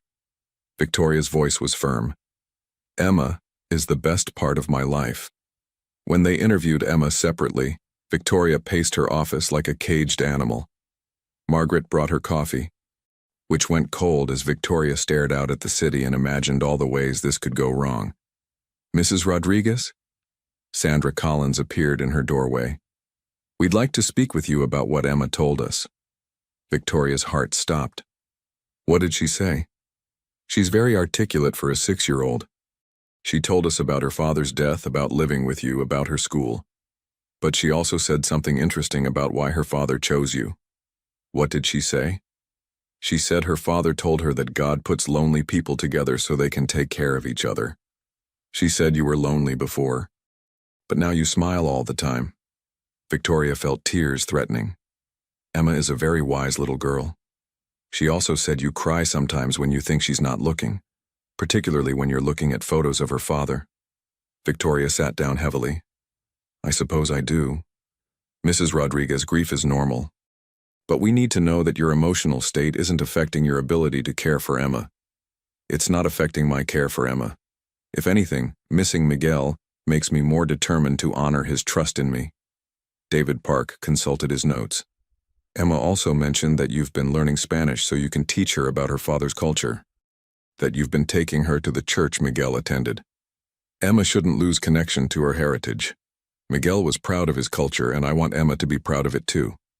Sandra Collins and David Park exchanged a look. "Mrs. Rodriguez, we'll be honest with you. When we first received this complaint, we were prepared to find a problematic situation, a wealthy woman acquiring a child through questionable means." Victoria's stomach clenched. "And what did you find?" "We found a child who is clearly loved and well cared for. A woman who has completely reorganized her life around a little girl's needs. And a family that, while unconventional, appears to be thriving." Victoria felt her knees go weak with relief. "However," Sandra Collins continued, "we still need to identify who made the original complaint and why. Someone is questioning the legitimacy of your family, and we need to understand their concerns. Do you have any idea who it might be?" We're looking into it. In the meantime, we'll be filing a preliminary report recommending that Emma remain in your care. But Mrs. Rodriguez, I need to warn you. If someone is determined to challenge your custody, this may not be over. That evening, Victoria sat with Emma on their colorful carpet, helping with homework. Emma was practicing writing her name, tongue sticking out in concentration as she formed each letter. "Mommy Victoria, what does investigate mean?" Victoria's pen slipped. "Where did you hear that word?" "The nice lady today said they were investigating our family. Is that bad?" Victoria set down her own papers and pulled Emma into her lap. "Sometimes, sweetheart, when adults don't understand something, they ask lots of questions to make sure everything is okay. They were just making sure you're happy and safe with me. Are you going to send me away?" "Never," Victoria said fiercely. "Never, ever, ever. You are my daughter, Emma Rodriguez, and no one is going to change that." Emma relaxed against her. "Good, because I don't want to live anywhere else. I want to stay with you forever. Forever and ever," Victoria whispered, holding her daughter close. But even as she made that promise, Victoria couldn't shake the feeling that someone out there was working very hard to tear their family apart. And until she knew who and why, Emma would never be completely safe. The investigation had cleared them for now, but Victoria's business instincts told her this was just the beginning. Someone had targeted their family specifically, and they wouldn't give up easily. She just hoped that whatever was coming, she'd be strong enough to protect the little girl who had become her whole world. The answer came 2 weeks later in the form of a legal document delivered to Victoria's office. Margaret brought it in with a grave expression, and Victoria's blood turned to ice as she read the letterhead. "Whitmore, Associates, Family Law. Petition for review of custody arrangement," the document read. "Filed by Mrs. Elena Rodriguez, grandmother of minor child Emma Rodriguez." Victoria's hands shook as she read further. Elena Rodriguez, Miguel's mother, was challenging Emma's adoption, claiming that the marriage had been fraudulent and that Emma should be placed with her blood family instead of remaining with Victoria. "Get James Morrison on the phone immediately," Victoria told Margaret, "and cancel all my meetings for the rest of the day." James Morrison, Victoria's attorney, arrived within an hour, his usually calm demeanor clearly strained. "Victoria, this is serious. Elena Rodriguez has hired one of the best family law firms in the city. They're claiming that Miguel was not of sound mind when he arranged the marriage, and that you took advantage of a dying man. That's ridiculous. Miguel was completely lucid. You met him. You saw the whole thing. I know that, and you know that. But Elena Rodriguez is claiming that her son never mentioned you before his final illness. That the whole arrangement was sudden and suspicious." Victoria paced her office, her mind racing. What does she want? Full custody of Emma. She's arguing that blood relatives should have priority, especially when the adoption circumstances are questionable. Has she had any contact with Emma? With Miguel? James consulted his notes. According to the filing, Elena Rodriguez had been estranged from her son for several years following a disagreement about Emma's upbringing after her mother died. She claims she tried to reconcile, but Miguel refused her attempts. Victoria felt a chill of understanding. She's using this as a way to get Emma back after Miguel kept her away. It appears so. And Victoria, there's something else. Elena Rodriguez has been in contact with Child Protective Services. She's the one who filed the original complaint. The betrayal hit Victoria like a physical blow. While she'd been building a life with Emma, Miguel's mother had been working to destroy it. What are our chances? James was quiet for a long moment. Honestly, it's going to be difficult. Family courts traditionally favor blood relatives, especially grandparents, and the circumstances of your marriage are going to be scrutinized heavily. But Miguel chose me. He specifically chose me over his mother. We'll need to prove that. We'll need character witnesses, documentation of Miguel's state of mind, evidence that the marriage was genuine rather than a legal convenience. Victoria's phone buzzed. A text from Emma's school. "Mrs. Rodriguez, please call immediately regarding Emma." Victoria's heart stopped. "James, I have to go. Something's wrong at Emma's school." The drive to Emma's school felt endless. Victoria's mind conjured dozens of scenarios, each worse than the last. When she arrived, she was directed to the principal's office, where she found Emma sitting in a chair, tears streaming down her face. "Emma, what happened?" Emma launched herself into Victoria's arms. "Mommy, Victoria, there was a lady here. She said she was my real grandmother and that I was going to come live with her." Victoria felt rage unlike anything she'd ever experienced. "What lady? Where is she now?" Principal Martinez, a kind woman in her 50s, looked uncomfortable. Mrs. Rodriguez, a woman named Elena Rodriguez, came to the school claiming to be Emma's grandmother. She had some legal documents, but when we called to verify with you, she left. She can't just take Emma from school. We understand that, which is why we called you immediately. But Mrs. Rodriguez, Emma was very upset by the encounter. The woman apparently told her that you weren't her real mother and that she belonged with her real family. Victoria knelt in front of Emma, whose small face was blotchy with tears. "Emma, sweetheart, look at me. You are my real daughter. No matter what anyone says, no matter what papers they have, you are mine and I am yours." But she said Daddy was her son, and that makes her my real grandma. Victoria's heart ached for the confusion in Emma's voice. Yes, she is Daddy's mother. But Emma, do you remember what Daddy told you about families? Emma nodded slowly. That the best families are chosen. That's right. And Daddy chose me to be your mother. Not because I had to be, but because he wanted me to be. Are you going to send me away? Never. Never, ever, ever. Victoria pulled Emma close. I don't care what any court says, what any lawyer says, what any grandmother says. You are my daughter, and I will fight for you with everything I have. But even as she made that fierce promise, Victoria realized that their fight had just begun. Elena Rodriguez wasn't just challenging their legal arrangement. She was trying to destroy Emma's sense of security and belonging, and she'd just proven she was willing to traumatize a 6-year-old to get what she wanted. Victoria held Emma tighter, her mind already calculating her next moves. She'd built a business empire by being smarter, tougher, and more determined than her competitors. Now she'd use those same skills to protect her daughter. Elena Rodriguez wanted a fight? She was about to get one. The custody hearing was scheduled for 3 weeks later. But Elena Rodriguez wasn't waiting. She'd hired a private investigator who began following Victoria and Emma, documenting their daily routine, looking for any crack in Victoria's parenting that could be exploited. Victoria became aware of the surveillance when Emma pointed out the same car that keeps driving by our building. The violation of their privacy made Victoria furious, but James advised patience. Let them watch, he said. They'll see a devoted mother caring for a happy child. That works in our favor. But the stress was taking its toll on Emma. She'd become clingy, afraid to go to school, worried that the mean lady would come back. Victoria had to hire additional security and inform the school that under no circumstances was Emma to be released to anyone except Victoria herself.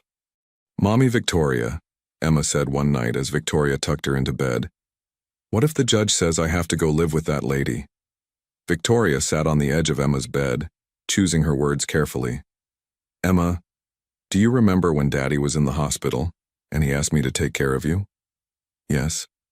He made me promise that no matter what happened, I would always keep you safe and loved, and I've never broken a promise in my life. But what if? No what ifs, sweetheart. You are my daughter. I am your mother. Nothing and no one is going to change that. But privately, Victoria was terrified. Elena Rodriguez had resources, family law on her side, and a blood connection that courts traditionally honored. Worse, she was willing to hurt Emma to get what she wanted. The breakthrough came from an unexpected source. Frank Castellano, Miguel's former foreman, called Victoria directly. Mrs. Rodriguez, I heard about the custody thing. I wanted you to know something about Miguel's mother. What about her? Miguel never talked about her much. But when he did, it wasn't good. She tried to take Emma away from him after Maria died. Said he couldn't raise a daughter alone. There were lawyers involved. Miguel had to get a restraining order. Victoria's heart raced. A restraining order? Yeah. Elena was trying to prove Miguel was an unfit father. She called child services on him multiple times, made false reports. Miguel finally had enough and cut her off completely. Frank, would you be willing to testify about this? Absolutely. Miguel was a good man and a great father, and he chose you for a reason, Mrs. Rodriguez. Elena Rodriguez doesn't care about Emma, she just wants to win. Victoria immediately called James with this information. Within hours, he'd subpoenaed the records from Miguel's previous custody battle with his mother. What they found was damning. Elena Rodriguez had a history of harassment, false accusations, and attempts to manipulate the system. The restraining order was still technically in effect at the time of Miguel's death. She'd been specifically prohibited from unsupervised contact with Emma. This changes everything, James said. Elena violated a court order by approaching Emma at school, and her history of false accusations against Miguel will seriously damage her credibility. But Elena Rodriguez wasn't finished. 2 days before the hearing, she played her final card. Victoria was at work when Margaret buzzed her. Mrs. Rodriguez, there's a reporter here from the New York Times. He says he's writing a story about your adoption of Emma. Victoria's blood turned to ice. Send him in. The reporter, David Chen, was young and ambitious. Mrs. Rodriguez, I'm investigating what some are calling a purchased adoption. The story of a billionaire CEO who married a dying construction worker to acquire his daughter. That's not what happened. But you did marry Miguel Rodriguez after knowing him for only 3 days. Yes. And he died less than a week later, leaving you with full custody of his daughter. Yes, but... And you'd never had children before, never been married, had no previous experience with motherhood? Victoria realized she was being set up.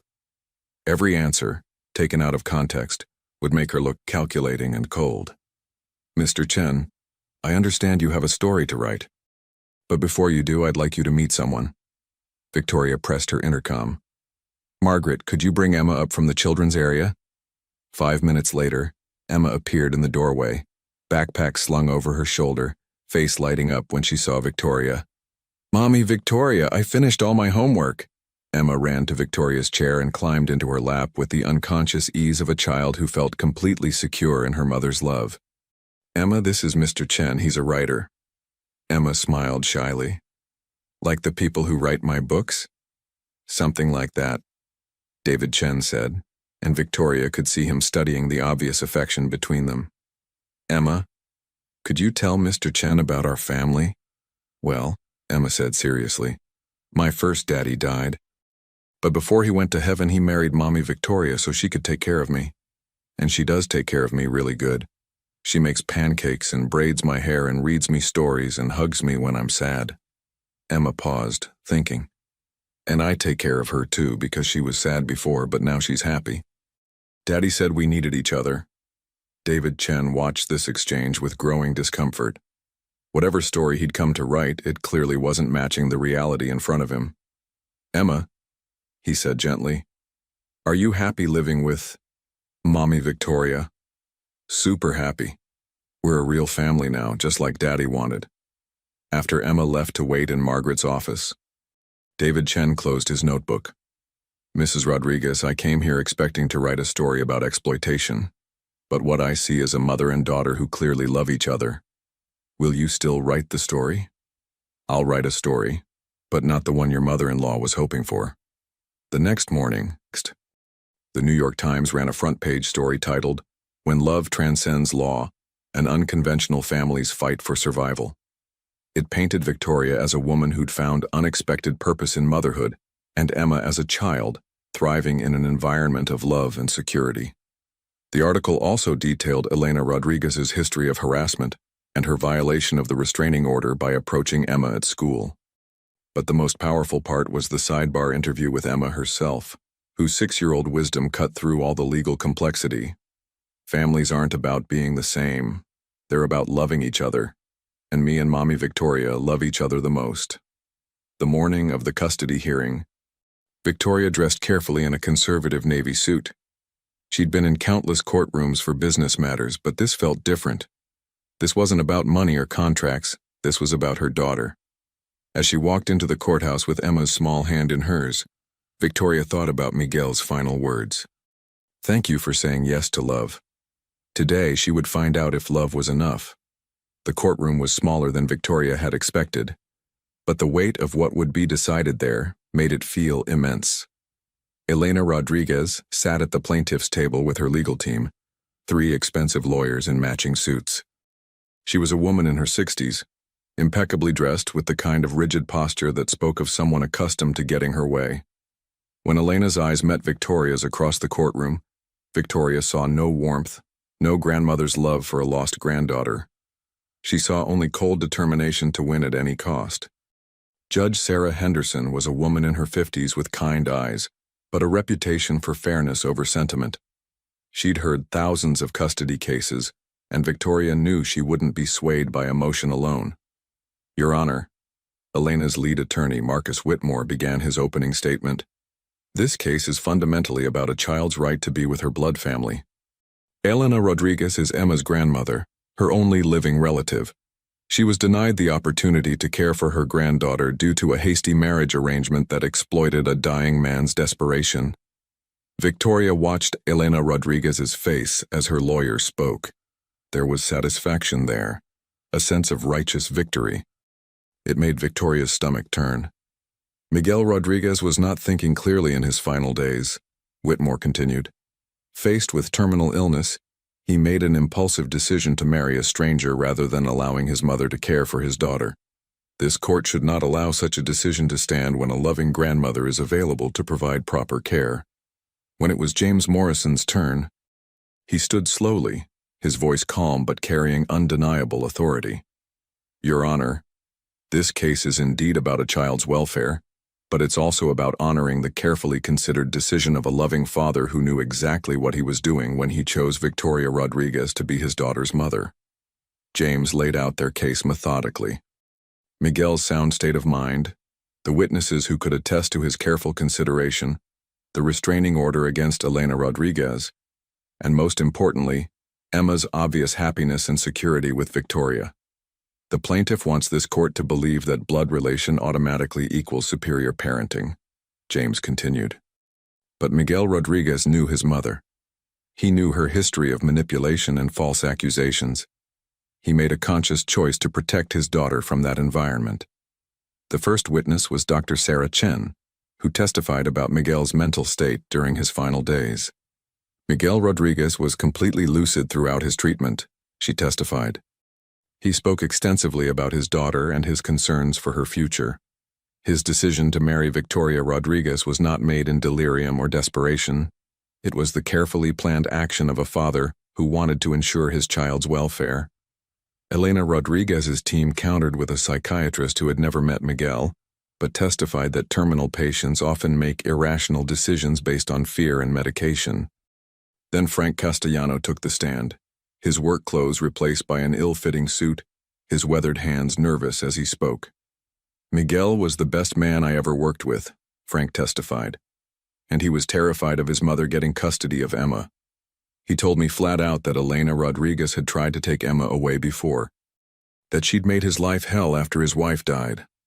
Objection, Marcus Whitmore said. Hearsay. Your Honor, this testimony goes to the deceased father's state of mind and his reasoning for his decisions, James responded. I'll allow it. Frank continued. Miguel said his mother didn't want Emma, she wanted to win. He said Elena Rodriguez saw Emma as a possession, not a person. When Elena Rodriguez herself took the stand, Victoria watched carefully. This was the woman who was trying to take Emma away. Mrs. Rodriguez, Marcus Whitmore asked, why do you believe Emma should be in your care rather than with the defendant? Elena's voice was steady but cold. Emma is my blood granddaughter. I am her only remaining family. It's unnatural for a child to be raised by strangers when family is available. Did you have a relationship with Emma before your son's death? My son prevented me from seeing Emma. We had disagreements about child rearing and Miguel overreacted by cutting off contact. What kind of disagreements? Elena's mask slipped slightly. Miguel was too permissive. A child needs structure, discipline, proper guidance. He was raising Emma to be wild, undisciplined. Victoria felt anger building in her chest. Miguel had raised Emma to be loving, confident, and joyful. everything Elena Rodriguez clearly disapproved of. When James cross-examined Elena, he was relentless but respectful. "Mrs. Rodriguez, are you aware that there was a restraining order preventing you from unsupervised contact with Emma?" That was a misunderstanding. A misunderstanding that required police intervention on 3 separate occasions. Elena's composure cracked. "My son was influenced by his wife's family. They turned him against me." "Mrs. Rodriguez, 2 weeks ago you approached Emma at her school without authorization. Were you aware this violated the existing restraining order?" "I wanted to see my granddaughter. And in doing so, you terrified a 6-year-old child who had been explicitly protected from such contact by her father's legal action." Elena's face flushed red. "That child has been brainwashed against her own family." "Your Honor," James said quietly, "I think Mrs. Rodriguez has revealed exactly why Miguel Rodriguez went to such lengths to protect his daughter." The final witness was Dr. Rebecca Martinez, the child psychologist who had been working with Emma. "Emma Rodriguez is one of the most well-adjusted children I've worked with," Dr. Martinez testified. "Despite losing her father, she shows remarkable emotional stability. She speaks of Victoria Rodriguez with genuine love and trust. The bond between them is authentic and healthy. In your professional opinion, would removing Emma from Victoria Rodriguez's care be harmful?" "Extremely harmful. Emma has experienced enough loss. Removing her from the only stable family relationship she has would be traumatic and potentially damaging to her long-term psychological development." As the hearing concluded, Judge Henderson announced she would deliberate overnight and render her decision the following morning. That evening, Victoria sat with Emma in their apartment, trying to maintain normalcy while her heart hammered with anxiety. "Mommy, Victoria, are you worried about tomorrow?" Emma asked, as Victoria helped her into her pajamas. "A little bit, sweetheart." "I'm not worried," Emma said with 6-year-old confidence. "I know you won't let anyone take me away." Victoria pulled Emma close, breathing in the scent of her strawberry shampoo. "Never, baby girl. Never." But as Emma slept peacefully beside her that night, Victoria stared at the ceiling and prayed that tomorrow would bring the right decision. Because if it didn't, she was prepared to take Emma and disappear rather than let Elena Rodriguez destroy the family that Miguel had died to create. The morning would bring either vindication or the fight of her life. Victoria barely slept. At dawn, she stood at her bedroom window, watching the city wake up, Emma still curled peacefully in the bed behind her. In a few hours, they would know whether their family would survive. Emma woke to find Victoria already dressed in her most conservative suit, armor for the battle ahead. "Today's the big day, isn't it, Mommy Victoria?" Victoria sat on the bed beside her daughter. "Yes, sweetheart. Today the judge decides that you get to stay with me forever." "What if she doesn't?" Victoria took Emma's small hands in hers. "Emma, I need you to listen to me very carefully. No matter what happens in that courtroom today, you are my daughter. I am your mother. Nothing will ever change that. Promise?" "I promise. And remember what Daddy always told you about promises?" Emma's face grew solemn. "A promise is forever. Even after someone goes to heaven." "That's right. And I'm promising you forever." The courthouse was packed with reporters. Word had spread about the custody battle between the billionaire CEO and the grandmother, and the story had captured public attention. Victoria held Emma's hand tightly as they walked through the crowd of cameras and shouting questions. Inside the courtroom, Elena Rodriguez sat with her legal team, her face set in grim determination. She'd read the newspaper coverage and knew public opinion was turning against her, but she clearly wasn't giving up. Judge Henderson entered precisely at 9 a.m., her expression unreadable. "I've reviewed all testimony and evidence in this matter," she began. "This case centers on the best interests of 6-year-old Emma Rodriguez, and that principle will guide my decision." Victoria's heart hammered so hard she was sure everyone could hear it.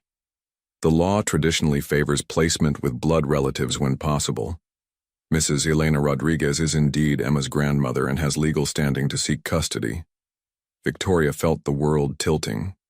"However," Judge Henderson continued, "the law also requires me to consider the totality of circumstances, including the expressed wishes of Emma's father, the history of family relationships, and most importantly, What arrangement serves Emma's best interests? The judge looked directly at Elena Rodriguez. Mrs. Rodriguez, your history of harassment toward your son and granddaughter is deeply troubling. The restraining order was not a misunderstanding. It was a court's recognition that your behavior was harmful to this child. Elena Rodriguez's face flushed red, but she remained silent. Furthermore, your recent violation of that order by approaching Emma at school demonstrates a continued pattern of putting your desires above Emma's welfare. Judge Henderson turned to Victoria. Mrs. Victoria Rodriguez, your marriage to Miguel Rodriguez was indeed unusual in its timing and circumstances. However, the evidence clearly shows that Miguel Rodriguez was of sound mind and made a deliberate choice about his daughter's future.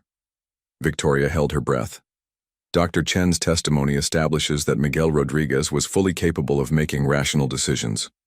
Mr. Castellanos' testimony reveals that this decision was not impulsive, but based on Miguel Rodriguez's deep knowledge of his mother's character and his determination to protect his daughter. The judge paused, her gaze settling on Emma, who sat quietly beside Victoria. Most importantly, Dr. Martinez's evaluation confirms that Emma Rodriguez is thriving in Victoria Rodriguez's care. The bond between them is genuine, healthy, and in Emma's best interest to maintain. Victoria felt tears starting but held them back. Therefore, it is the decision of this court that Emma Rodriguez shall remain in the custody of Victoria Rodriguez. Mrs. Elena Rodriguez's petition is denied. The courtroom erupted. Elena Rodriguez shot to her feet, her composure finally breaking completely. "This is wrong," she shouted. "She's my granddaughter. My blood." "Mrs. Rodriguez," Judge Henderson said sternly, "you will respect this court's decision. Furthermore, the existing restraining order remains in effect. You are not to approach Emma or attempt to contact her without prior court approval." Elena Rodriguez's lawyers tried to calm her, but she shook them off. "This isn't over," she hissed as she stormed out of the courtroom.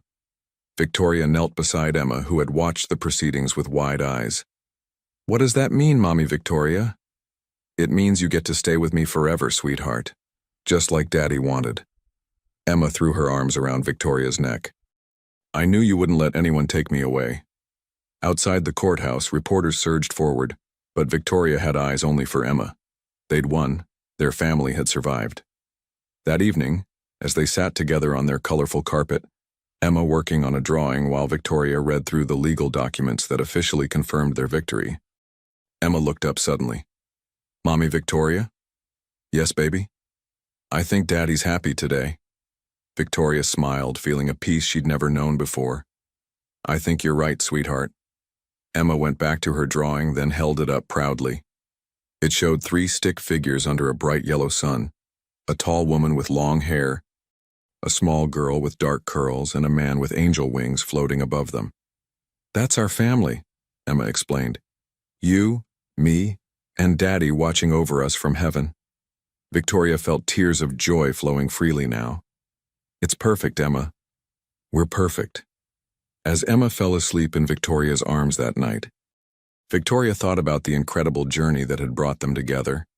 A year ago, she'd been a successful but empty woman who measured her worth in quarterly profits and market shares.